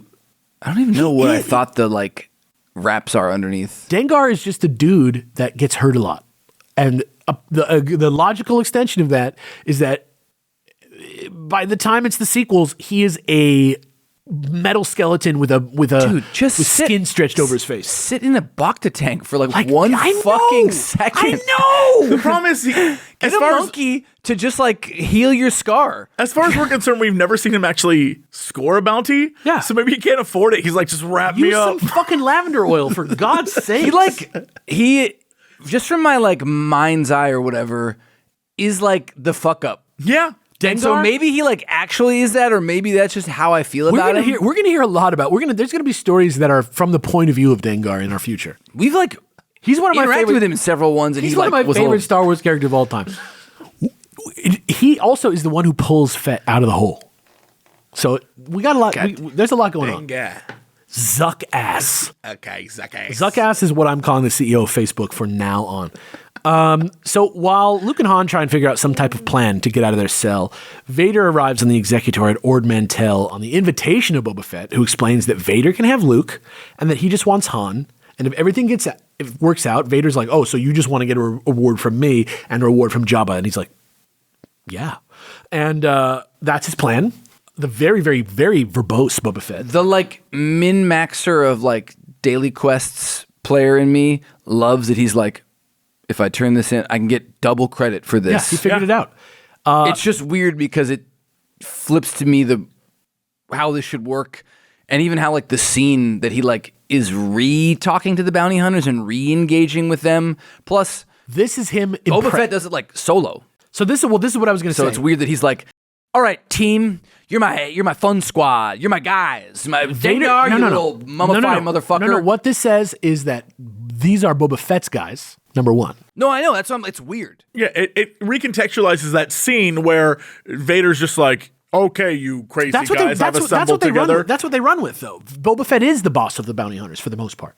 But that's not in Empire. Not in Empire, but it's in. Also, don't they all try to double cross him when it comes time for some of the later stuff? In the future, yes. But what I'm talking about is right in the time when Return of the Jedi had just dropped. So it's like we don't know that much about Boba Fett yet. I guess we don't know shit truly about him at this point. He's not a clone even. Like he's just Boba Fett. He talks like this. I don't even think we've heard the word Mandalorian yet. I don't know. But what it seems to be. We have in the comics. Yeah, but not about Fett. Well, I mean, don't we? I don't know. He knows him. The guy in the comics. My point is, Boba Fett himself, I don't believe was an actual Mandalorian warrior. He just had Mandalorian armor until later, and we find out that like they were playing him like, because it sounds like from when they designed him, they're like, and he wears the armor of an ancient warrior species, right? But they hadn't he filled in any of that. And you don't know that he kind of is one. You don't really know that he like is kind of a Mandalorian. Like we gotta track down that like British version of the Insider that has a bunch of random where like the lava even more predates it. I want to find that. Yeah, I wonder if that kind of stuff's there. But yeah, my point is, and this is my explanation for this. I think that this play impresses Darth Vader. Darth Vader did not hire the bounty hunters. Jabba did in this case. And later, in 2 seconds, which is like the immediate aftermath of these two stories, we are to believe that Vader then called these same motherfuckers into his house and asked them to do it for him now as backup. Because I think what happened here is that Boba Fett's like big game thinking is what made Vader impressed. What I would love. I love the idea that Boba Fett is like, we don't need to, let's collective bargain. Let's be our own little group. Yeah. We don't need to we'll do missions, but like we'll run this. But that's how the bounty, that's how the bounty hunters roll in Star Wars. That's so crazy because in the Clone Wars show, young Boba Fett is trying to make a bounty hunter squad. And I didn't even think about it till right now. I'm telling you right now, that is all one thing, and the bounty hunter squad exists very much, even in the main Legends canon, as you will soon see. Yeah, that's fair. But they do have the only thing I wish, but they also like fight against each other. Yes, every now just and then. like every bounty hunter that you've ever seen in any movie set on Earth. But that's true. The only thing I wish that happened in this story that does not happen is that Boba Fett does not disintegrate someone. If he did that, hence the no disintegration. If he did that, that would have tied that all together for me in a way that really made sense. But in this case, I believe that to answer yours. So you liked when they're like, "What's your name? Who are your people?" And then they're like, "I have no people." And they're like, "Han Solo." I didn't like that. You want to see the disintegration. No, I'm just telling you. I think that the reason that it doesn't seem weird in the end. Oh, that if he'd done in this mission of disintegration, then you'd be like, it's like, oh yeah. I thought that it was like speaking to a specific interaction they had in the past, right? Where Boba Fett disintegrated somebody that was important. Vader needed to keep, and that's why this would be the first time that they're working together in Empire Strikes Back after he saw him on Ord Mantell, right? Like that's what I think. Given the Vader's history in the comics, really, it should be Boba Fett who's like, remember that bounty hunter that you disintegrated on that lava planet that didn't want to tell you the location of a person? What if they have an ongoing joke where they say it at the same time as each other all the time?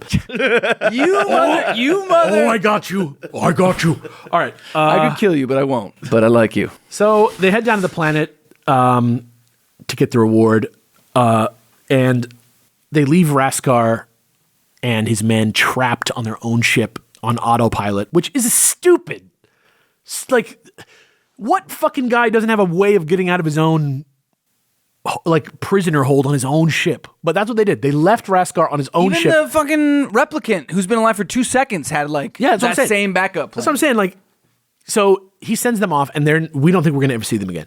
When they land, everybody finds out that Fett is actually at the spaceport, like away, and that he's brought Vader into the situation for some reason. And it only makes Score happier because now he's like, this is about to be fucked. Everybody's going to fucking get fucked. And that means you guys are probably going to die. But now Luke has a plan again. Who, like, apparently is like the plan guy, even though Han is like the plan guy, but like Luke has been doing the fire plans and Han has been wrong about like everything, this whole half of the comic book. Luke has a plan, asks Han to make Score as angry as possible. Han is like, why in the you have fucked me at every turn today, but I guess so. And Vader reports his plans to the Emperor, who we now see is not the like weird half monkey, half man, but in fact Ian McDiarmid, Emperor, which is anachronistic, but like as little as possible. Same thing with Jabba, who was a guy, and then now he's the slug. He was like a guy, then he was like a slug from a kid's cartoon, and now he's like a real looking slug. He was just like a banana dude. He has like weird little like whatever. But now he's really Jabba. Now we know that now he's a slug snake. Some work has been done, and I believe this is after, because this ends in 84. So this has to be after. The amount of stuff they're dropping from Return of the Jedi has to be. Yeah, or it's like right before, but I don't think so. I think it's after. So chronologically, I'm assuming it's after because that's why we're reading it. The last issue in this was published after Return of the Jedi came out, but the first issue definitely was. Oh, because these are weekly or these daily? What are they? This is, I think, daily. Like, this is like, you get like 3 squares a day. Like, it's not, like, they really. It's so hard to, even imagine that. They really reordered this. Like, it didn't look like this at all. You had to, like, you were supposed to cut these out and collect them? No, you just were supposed to read it and throw it away. And then the next day you read the next 3 and then the next just throw it away. Yeah. It's just. They went too hard. Like, they didn't even need to go this hard. Yes, they did, because we didn't have the internet. I mean, there was a lot of soap opera comics. There was a lot of that was a thing that existed. Everybody used to watch soap operas on TV. Like, everyone. Yeah. Like, every mother was watching them, as opposed to like, what? I don't know, like housekeep. Like, I don't know who watches those. Like, my aunt.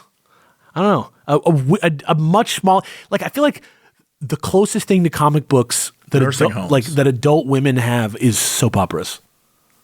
And they're Grey's Anatomy. And they're like weirdly it's the same. Similar, yeah. They like people die, come back to life. They like cross over, yeah, like it's pretty similar. Yeah. There's like secret siblings to the people that you care about. I'm not trying to say only adult women watch soap operas. I'm just saying, like, that's the demo they're trying to reach. Yeah. Pro wrestling. Yeah, exactly. Yeah. If pro wrestling was set in another world, it would be just like comic books. Yes. If it was set in like WrestleTopia. And if it was set in a doctor's office in a small town. I'm sorry. I'm revising my name for the wrestling homeland. It's WrestleVania. Thank you. Okay. Anyway, now, how is that not a thing? Anyway, when Score, that's the Halloween one. Halloween pay-per-view, WrestleVania. I'm a genius. Yeah. Anyway, when Score finally comes over to the boys, Han gets him pissed. Chewie roars to like get some guards over there. It causes a scene. Score tries to hit him, but he gets pulled away by the other bounty hunters who don't want him to damage the merchandise. In the scuffle, Luke is able to steal his lightsaber off of Score's belt with the Force. They slice their way out of the back wall of the building. Boba Fett speaks with the mysterious Zuckass on his way back in, who we don't know who it is.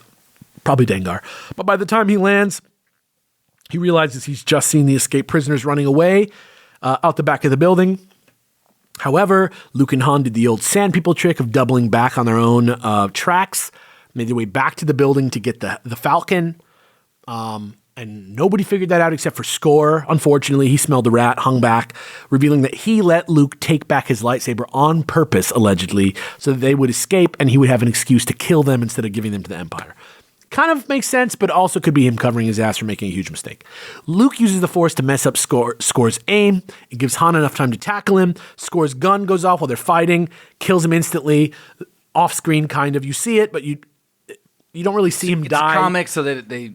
Yeah, make just it like less lethal. Han is just like walking away, wiping his hands. Just as the bounty hunters arrive to recapture them, who else appears but Raskar, who has obviously broken out of his own jail that he owns. He appears from the sky, gives them plenty of time to escape in the Falcon. Vader and the Emperor are deeply disappointed, of course, but it appears that Vader has one more trick up his sleeve with the final story that was ever in a newspaper about Star Wars, which is called The Final Trap. On their way back to Hoth, they pick up another Rebel distress beacon. So they contact Leia, who tells them that it's probably R2 and C-3PO, who she sent to check out the jungle planet of Verdanth, which sounds like Mike Tyson saying the name of a real place, to check out some type of probe droid, and they likely do really need help.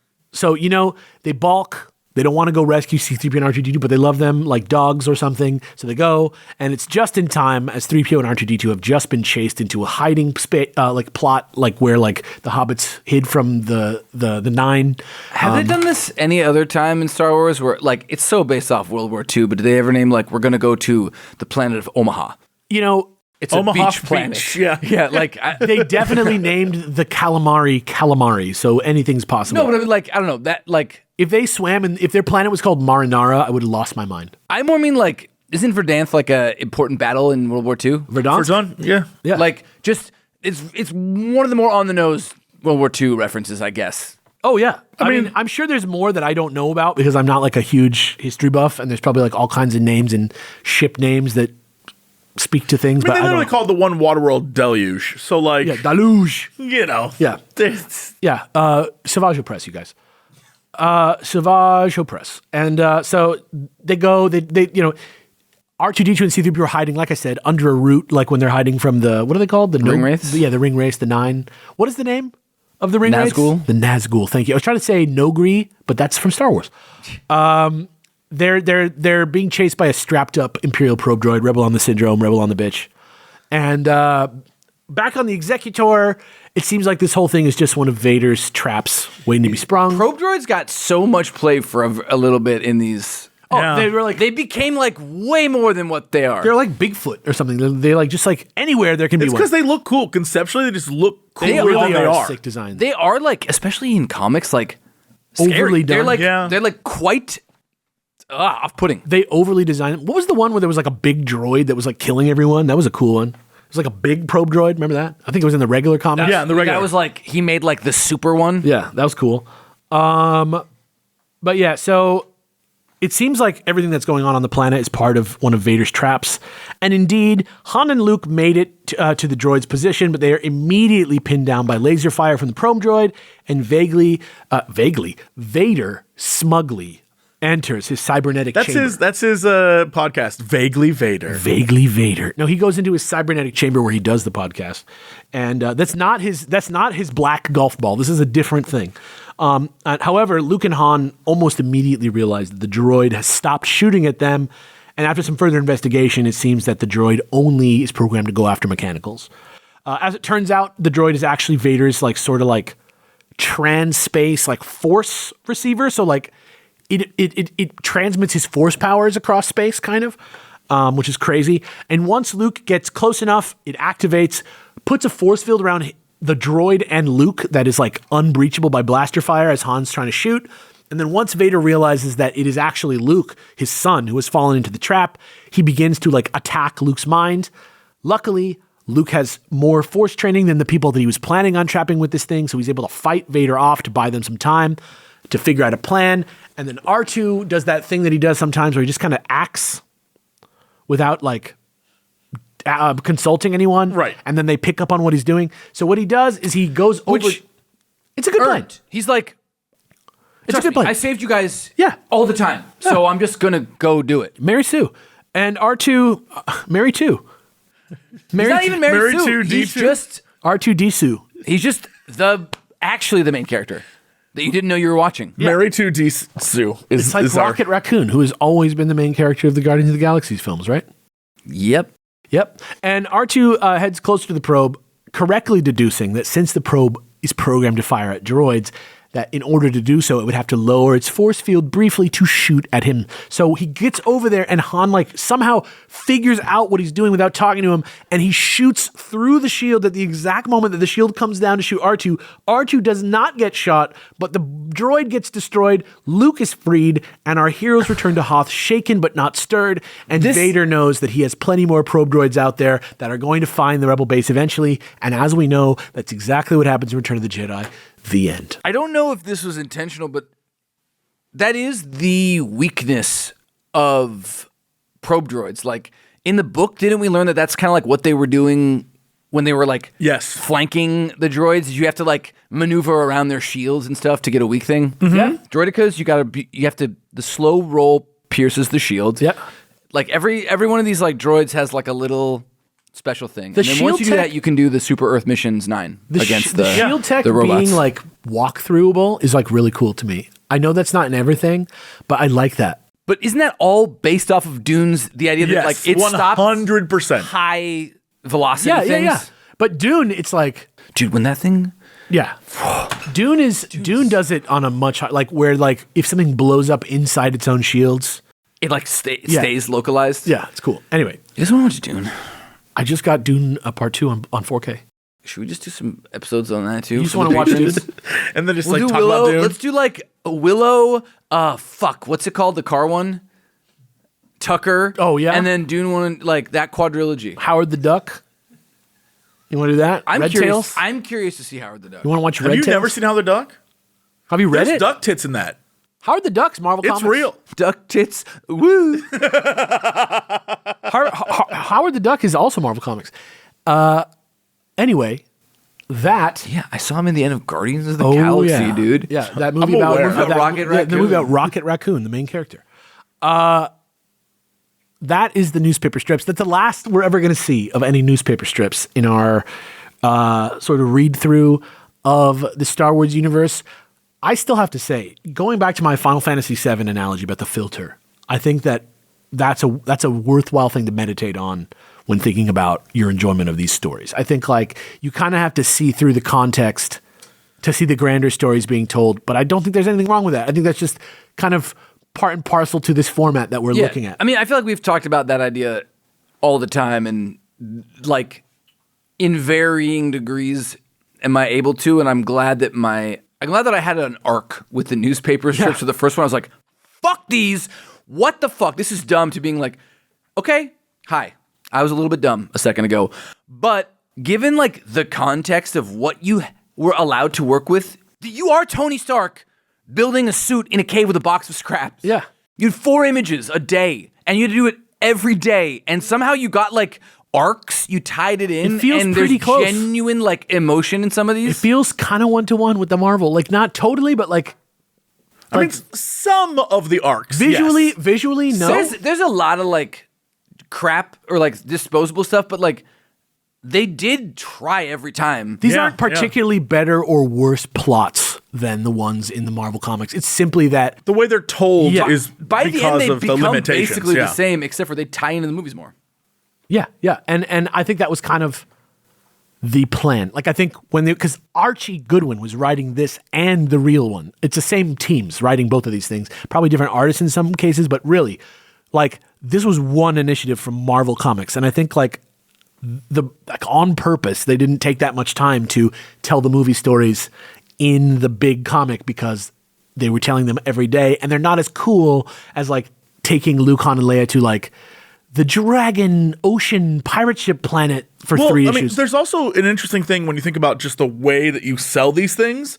A comic that you go to a shop for is a different experience than a comic that you sell to a newspaper. Right. Because the newspapers would pay, and if you didn't sell to the newspaper, then you would lose out on viewers. So it's an entirely different beast, I guess. So, yeah, I mean, I get it. It's weird to think that there was a time period where this was... It's free. Yeah, it's a free thing for the public. You're right. Like, one is comics are like direct to consumer, and then newspapers are like them hiring you to be like, give my paper more value. To be fair, at the time, first of all, LCSs as they are today did not exist till like the 90s. So like the idea of where you would buy these is like the same.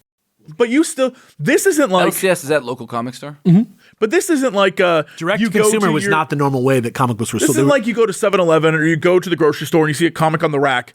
This is...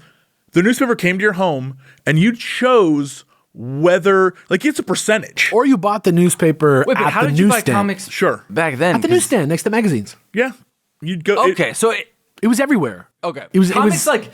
When I was a kid, there were comic stores. Yeah. They didn't... When did they come about? Like I'm saying, right around the time that we were kids, like in the 90s. Like when comics became a thing that was like separate from the mainstream, but was still very popular, that begat the idea. Yeah, they started phasing it out from grocery stores and like when you remember box comics, stores. when you remember comics, at the grocery store. They also had them in the grocery store. But it was like one little like... And then they slowly phased them out more and more and more. Yeah. As opposed to how it was, like, let's say, if you think about, look, we don't really have them here, some in Hollywood, but like the type of newsstand that you'd go buy, New York. like, Guys and Dolls style. Like, It like closes up. Yeah. And then it opens out. yeah, like those would have like shelves and shelves of comics. And I think you could subscribe to comics. But I think other than that, you know, the idea of going to a comic shop, I think, is a much more... But those were, again, comics for comic fans. And in this case, you are a strip next to the comic pages, which is 30 other strips. Yeah. Yeah. And so you were fighting for space, and it was a different beast entirely. Yeah. So I think I did not read a ton of newspaper comics as a kid, but was it Sunday? There was one where it was like the Sundays color where they ones. had the color issues. And that's like when my parents would like pull them in, like we would read like the ones that had color. Yeah. one thing that's really amazing, you gave it to me. If you have a chance, I don't know if there's a normal size version of this book out there, but Dude, that one is so sick. You're talking about the giant size. Wednesday Comics is what it's called, and they were like a redo by DC. Like they're not classic comics. They're not like from an era when this was normal, but they did publish these giant, because Wednesdays is New Comic Book Day, and so they'd have on the counter a big newspaper format comic story that was like, you open it, 2 sides, and it was huge, and you could read it.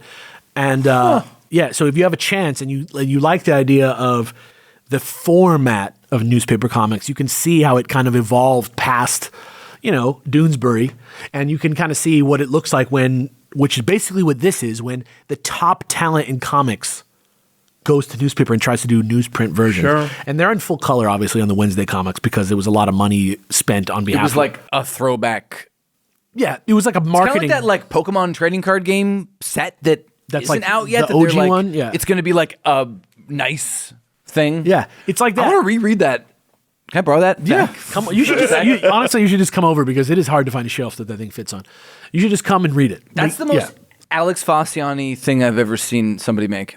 The Wednesday Comics? Like just the idea of like taking something that's like a throwback and then doing it like that. I love now that. is a cool collection. It's like there never stopped being a good, like newspaper comics never stopped being a cool thing, and nobody ever bought newspapers just to read the comics. So now we've lost that art form in a way, and it's kind of cool to just by accident. It's like how a lot of things the less newspapers we have that are physical, the less physical comics we have. It's a lot like if we're looking like just recently, as of the It's like its own sub medium. As of the recording of this, Steve Colbert just announced that The Late Show is being canceled because, in my opinion, because of pressure from Donald Trump, and that sucks. But it just goes to show you how things have changed, because The Late Show being canceled as like a show, the idea of that as a concept 20 years ago is like unthinkable. Sure. right? Like there was never a question of is the late show going to end? The question was who is going to replace Letterman, right? Yeah.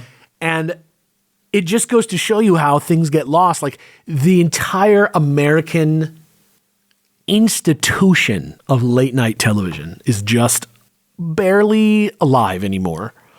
Even Conan doesn't have a show. Kimmel's basically the last guy who does it this way. And,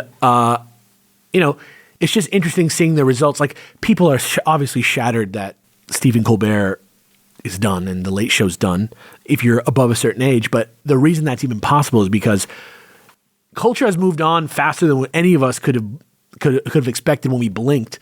And so, you just got to be conscious of that type of stuff. If you like late night programming, if you like the flavor of late night, like somebody like John Mulaney is doing the Wednesday comics of late night, and he can't in the normal television structure of it coming on every day, you can't even support that anymore. You have to do it once a week. Yeah. Like that's what's happening. Same thing with John Oliver, same deal. It's like our art forms are changing without us thinking about it. And that's why it's so hard to keep context. And what's crazy about all of that is most of their viewers don't watch it live. Right. They watch it on YouTube after the fact. Exactly.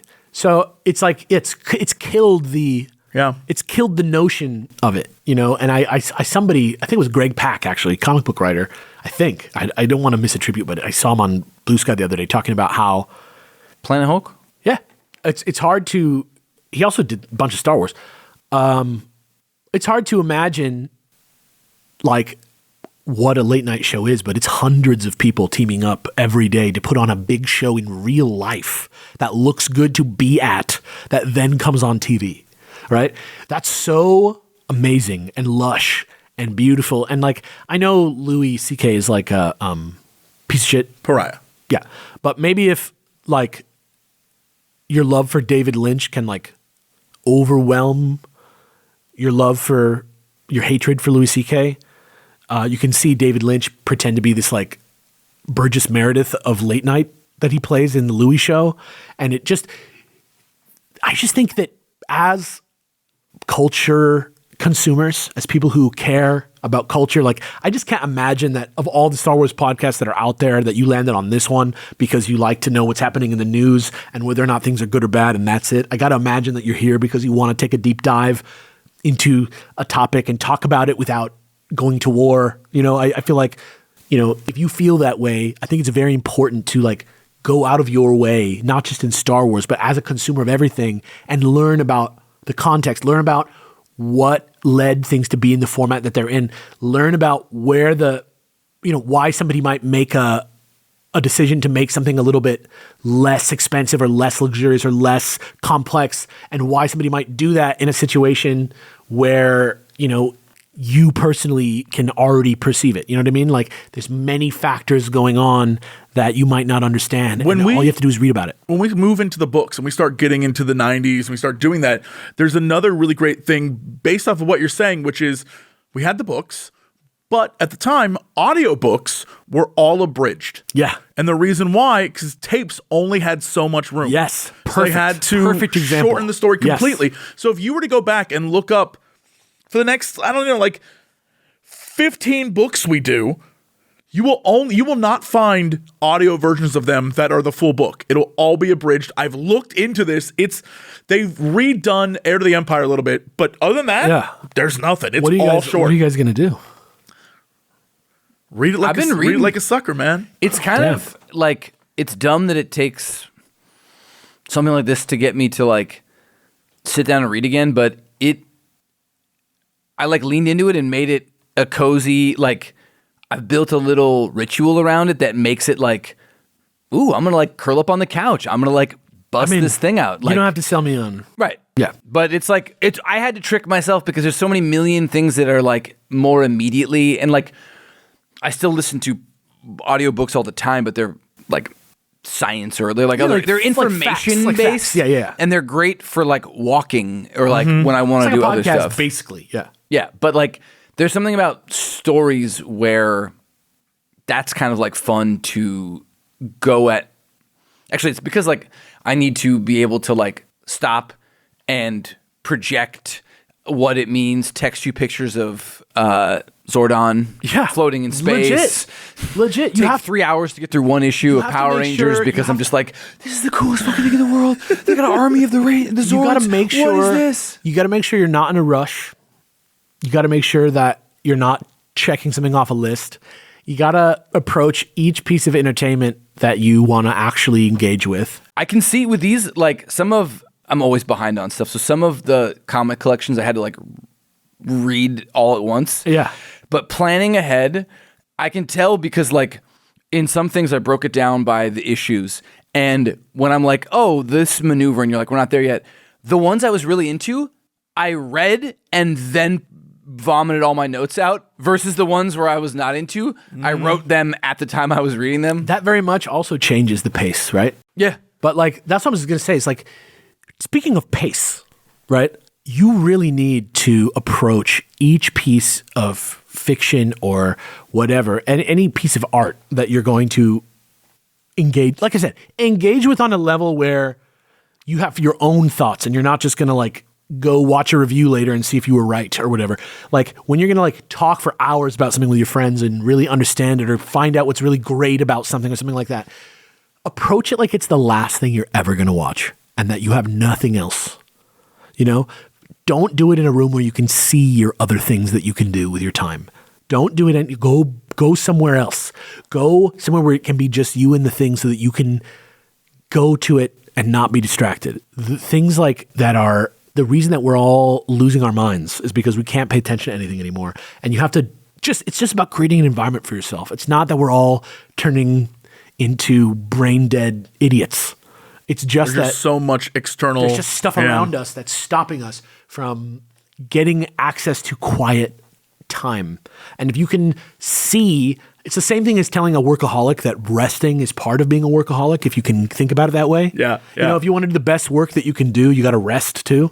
You know, it's like that. You have to. If you want to read, good. If you want to be a good critic, you need to do it free. You need to be doing it and you got to take it serious. And you got to like try to not put pressure on yourself and just let it happen and read it at the pace.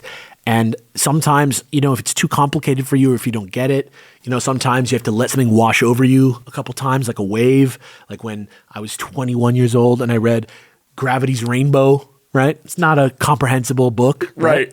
Same thing with Finnegan's Wake, which I read the same year. You were having a year, I guess. I'm an English major. Mason and Dixon, another Thomas Pynchon book that's like, it is almost trying not to have you read it, but it's also like the most beautiful sentences. It's the most, like if you actually have if you're probably like a 16th and to 18th century historian of American history, and you also are an incredible reader, and you have all that context for that book to understand it completely the first time, it's probably like the most amazing piece of art that's out there. But yeah, it takes a long time. You're not going to get everything. Not everything is made for you, but you should ask questions about who it was made for, not what's wrong with the people who made it that it's not for you. You should learn where it fits in the world. You should learn where it fits and you can enjoy it more. That's it. I'm just telling you, it's a great way to save money is to actually learn how to enjoy shit instead of being what my mom always calls me when I ask her to buy me things when I was a kid. She used to call me putty in the hands of corporate America,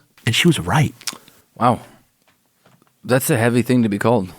When I was like 8, I was like, shut up. But also I was like, thank God my mom is smart and she doesn't let me watch the Care Bears. When I was 8, I liked putty and would mash it on comic strips in the newspapers. Full circle, baby. Yeah. Well, it's like more of an oblong egg shape. You're right. Yeah. And then you would like pull the things off and it would be like, and that's why you're like really an archaeologist at heart. Yeah. Let's do everybody's. I'm just like Indiana Jones. Yeah. You're just like Indiana Jones. Let's get everybody's favorite part out of And the way you're a now teacher. before we go. Another thing you have in common. Wow. Did that ever happen to you where somebody told you that they wanted to get with you through their eyelids? All the time. All the time? It happens to teachers all the time. Oh, I was thinking that. Yeah. Person of authority. Right. So let's check the official schedule to see what's lies ahead once again. Now that we're here. Yes. The classic little ritual that we do at the end of every one of these episodes. We have gotten through Lando. We have gotten through the video games part 1. We have gotten through Inside the Insider Collection. Yes, we have. Newspaper strips are done. Up next, we have a Q&A coming up. Hey. And then we have the original Marvel years, Volume 5. Part 1 and 2, another giant two-parter that... What issues would that be? I don't know exactly the numbers. I could figure it out for you, but it's during the part where Return of the Jedi is there. I just gotta. I read it on Marvel Unlimited, so I gotta right figure out what issues. I can tell you actually. Hold on. It is issue number 74. Okay. Through issue number 88, annual number 3. Note to self. Annual number 3, and the 4 issues of Return of the Jedi, which they have now broken out into its own limited series so as not to interrupt the numbering of the Star Wars comic. So that's that. And it wraps up. Like, there's one more comic book trade after that in the old Marvel years, but we don't get it for a while because after the Marvel years volume 5, it's on to Caravan of Courage, Battle for Endor, Inside the Insider Collection, Droids, Ewoks. Oh no, Droids, then a Q&A, then the Marvel years, then Ewoks. I must Every stress. time you say the Marvel years, it's like, what would you do if I sang out of tune? But it's Tony Stark, yeah. Yeah. I think it's really funny that you spent a lot of today being like, analyze things in the context which they were, because that is going to be us for the next X number of episodes where I'm going to hate all of it, but I'm going to be really nice about the fact that it wasn't for me, and I'm going to learn as we go. Surprised. You know, I lived through some of this, and it was not, as a kid, I was like, this sucks. I used to watch those movies. A lot. And I think that Putty in the hands of corporate America. No, I rented them from the library. You couldn't get these at Blockbuster Video. Punk rock. You know what the first movie that I ever rented was that my mom showed me? Because she used to rent me movies from the library because she thought regular movies were too scary for me. Like I might get stuck on stupid movies. Strawberry Shortcake. Logan's Run. What? And it fucked me up. Yeah, no, I get that. Yeah. I couldn't handle that the old man lost his cat or something. Like, just some part fucked me up that I could deal with the titties, I could deal with the death, I could deal with anything. But this confused old man losing his best friend in a world where he's all alone, I just couldn't handle it. That movie is not even that good. Because it's all you weird tangent, but it's gonna come back around. There's was it Malcolm Gladwell? I don't know. He was he talked about there being a problem with satire. Do you remember this whole thing about how it's people that only they don't know what it's saying, how Colbert originally, to bring it back to him, when he was doing the rapport, the fake right wing stuff. People the right didn't realize what was going on. They just thought it was doing a fun bit.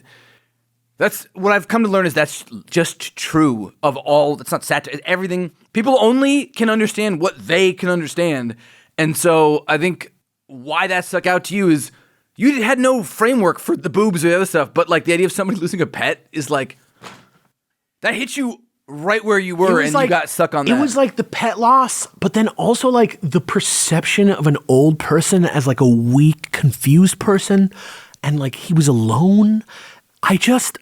It was the most. I grew up you realizing your trajectory, mortality for humanity. Yeah, but that's exactly what it is. You're talking about, we don't have framework for the satire, so we just take what we can get from stuff. But I'm saying that's how you get experience when you can't go fight in a war, right? Or you can't go travel across the world for some reason. Is you got to watch Doctor Who. Stories are how you live a different life. You got to watch something crazy like Doctor Who or Star Trek or The Twilight Zone. Or Jack Reacher. Hide behind your parents' couch and stretch your mind past where you're comfortable. Like Jack Reacher. Yeah, like Jack Reacher. Dude. He's lower than you normally There's bend down. a lot of Jeff Daniels dying in Speed. Mm-hmm. There are early things where when I was a kid, a good guy dying as a not fighting the bad guy directly was sure. What do you I couldn't I didn't understand that. It stuck with me where I'm so he just is dead? But he's yeah. You're he was there. I liked him. He's a good guy. What do you mean? Yeah, exactly.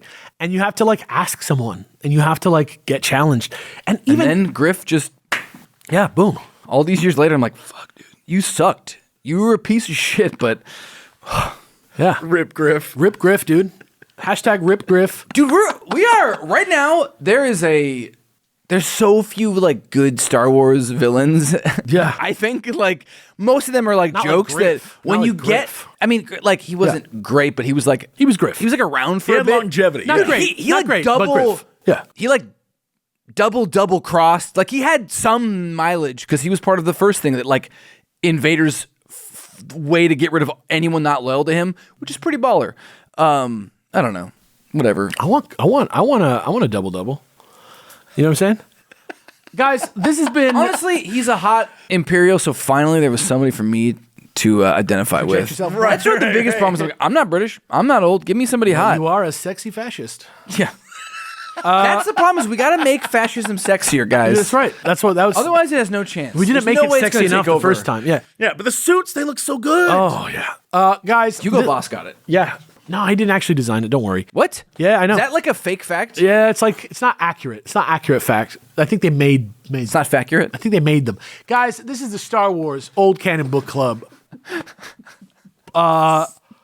We are going to be back next time with a Q&A. We love you very much. Thank you for watching. Keep your friends close. And just be careful what like stylish clothes you wear. You don't know if it's going to turn out to be problematic or maybe it already was problematic. Sorry, what kind of car do you drive? You don't have the context. Stick to Hawaiian shirts. They're never problematic. Yeah, wear your Hawaiian shirts. Well, unless Luther Corp, you never know. You think you're just doing some cool You're extra right. dimensional shit, then Miss Terrific shows up and kicks the shit out of you. That's true. That's true. Actually, that's a great bit that they all dress like that. Anyway, goodbye. The Star Wars Old Canon Book Club is made possible by contributions from our listeners at patreon.com/SWOCBC. Thank you for your support. This month's Patreon Masters of the Force are Ian Berenade, Trevor Isom, Patrick Rowland, Amy W., Jazz Owl, Peacetime Mando, and Metroid Mike. Thanks for listening. We'll be back soon with a discussion about our next selection, Star Wars, the original Marvel Years, Volume 5, Parts 1 and 2, from Marvel Comics. This episode was edited by Alex Del Campo and Alex Fasciani. The theme song is Venus, the Bringer of Peace by Gustav Holst, performed by the U.S. Air Force Heritage of America Band. Original show art by Jackie Whistler. See you next time.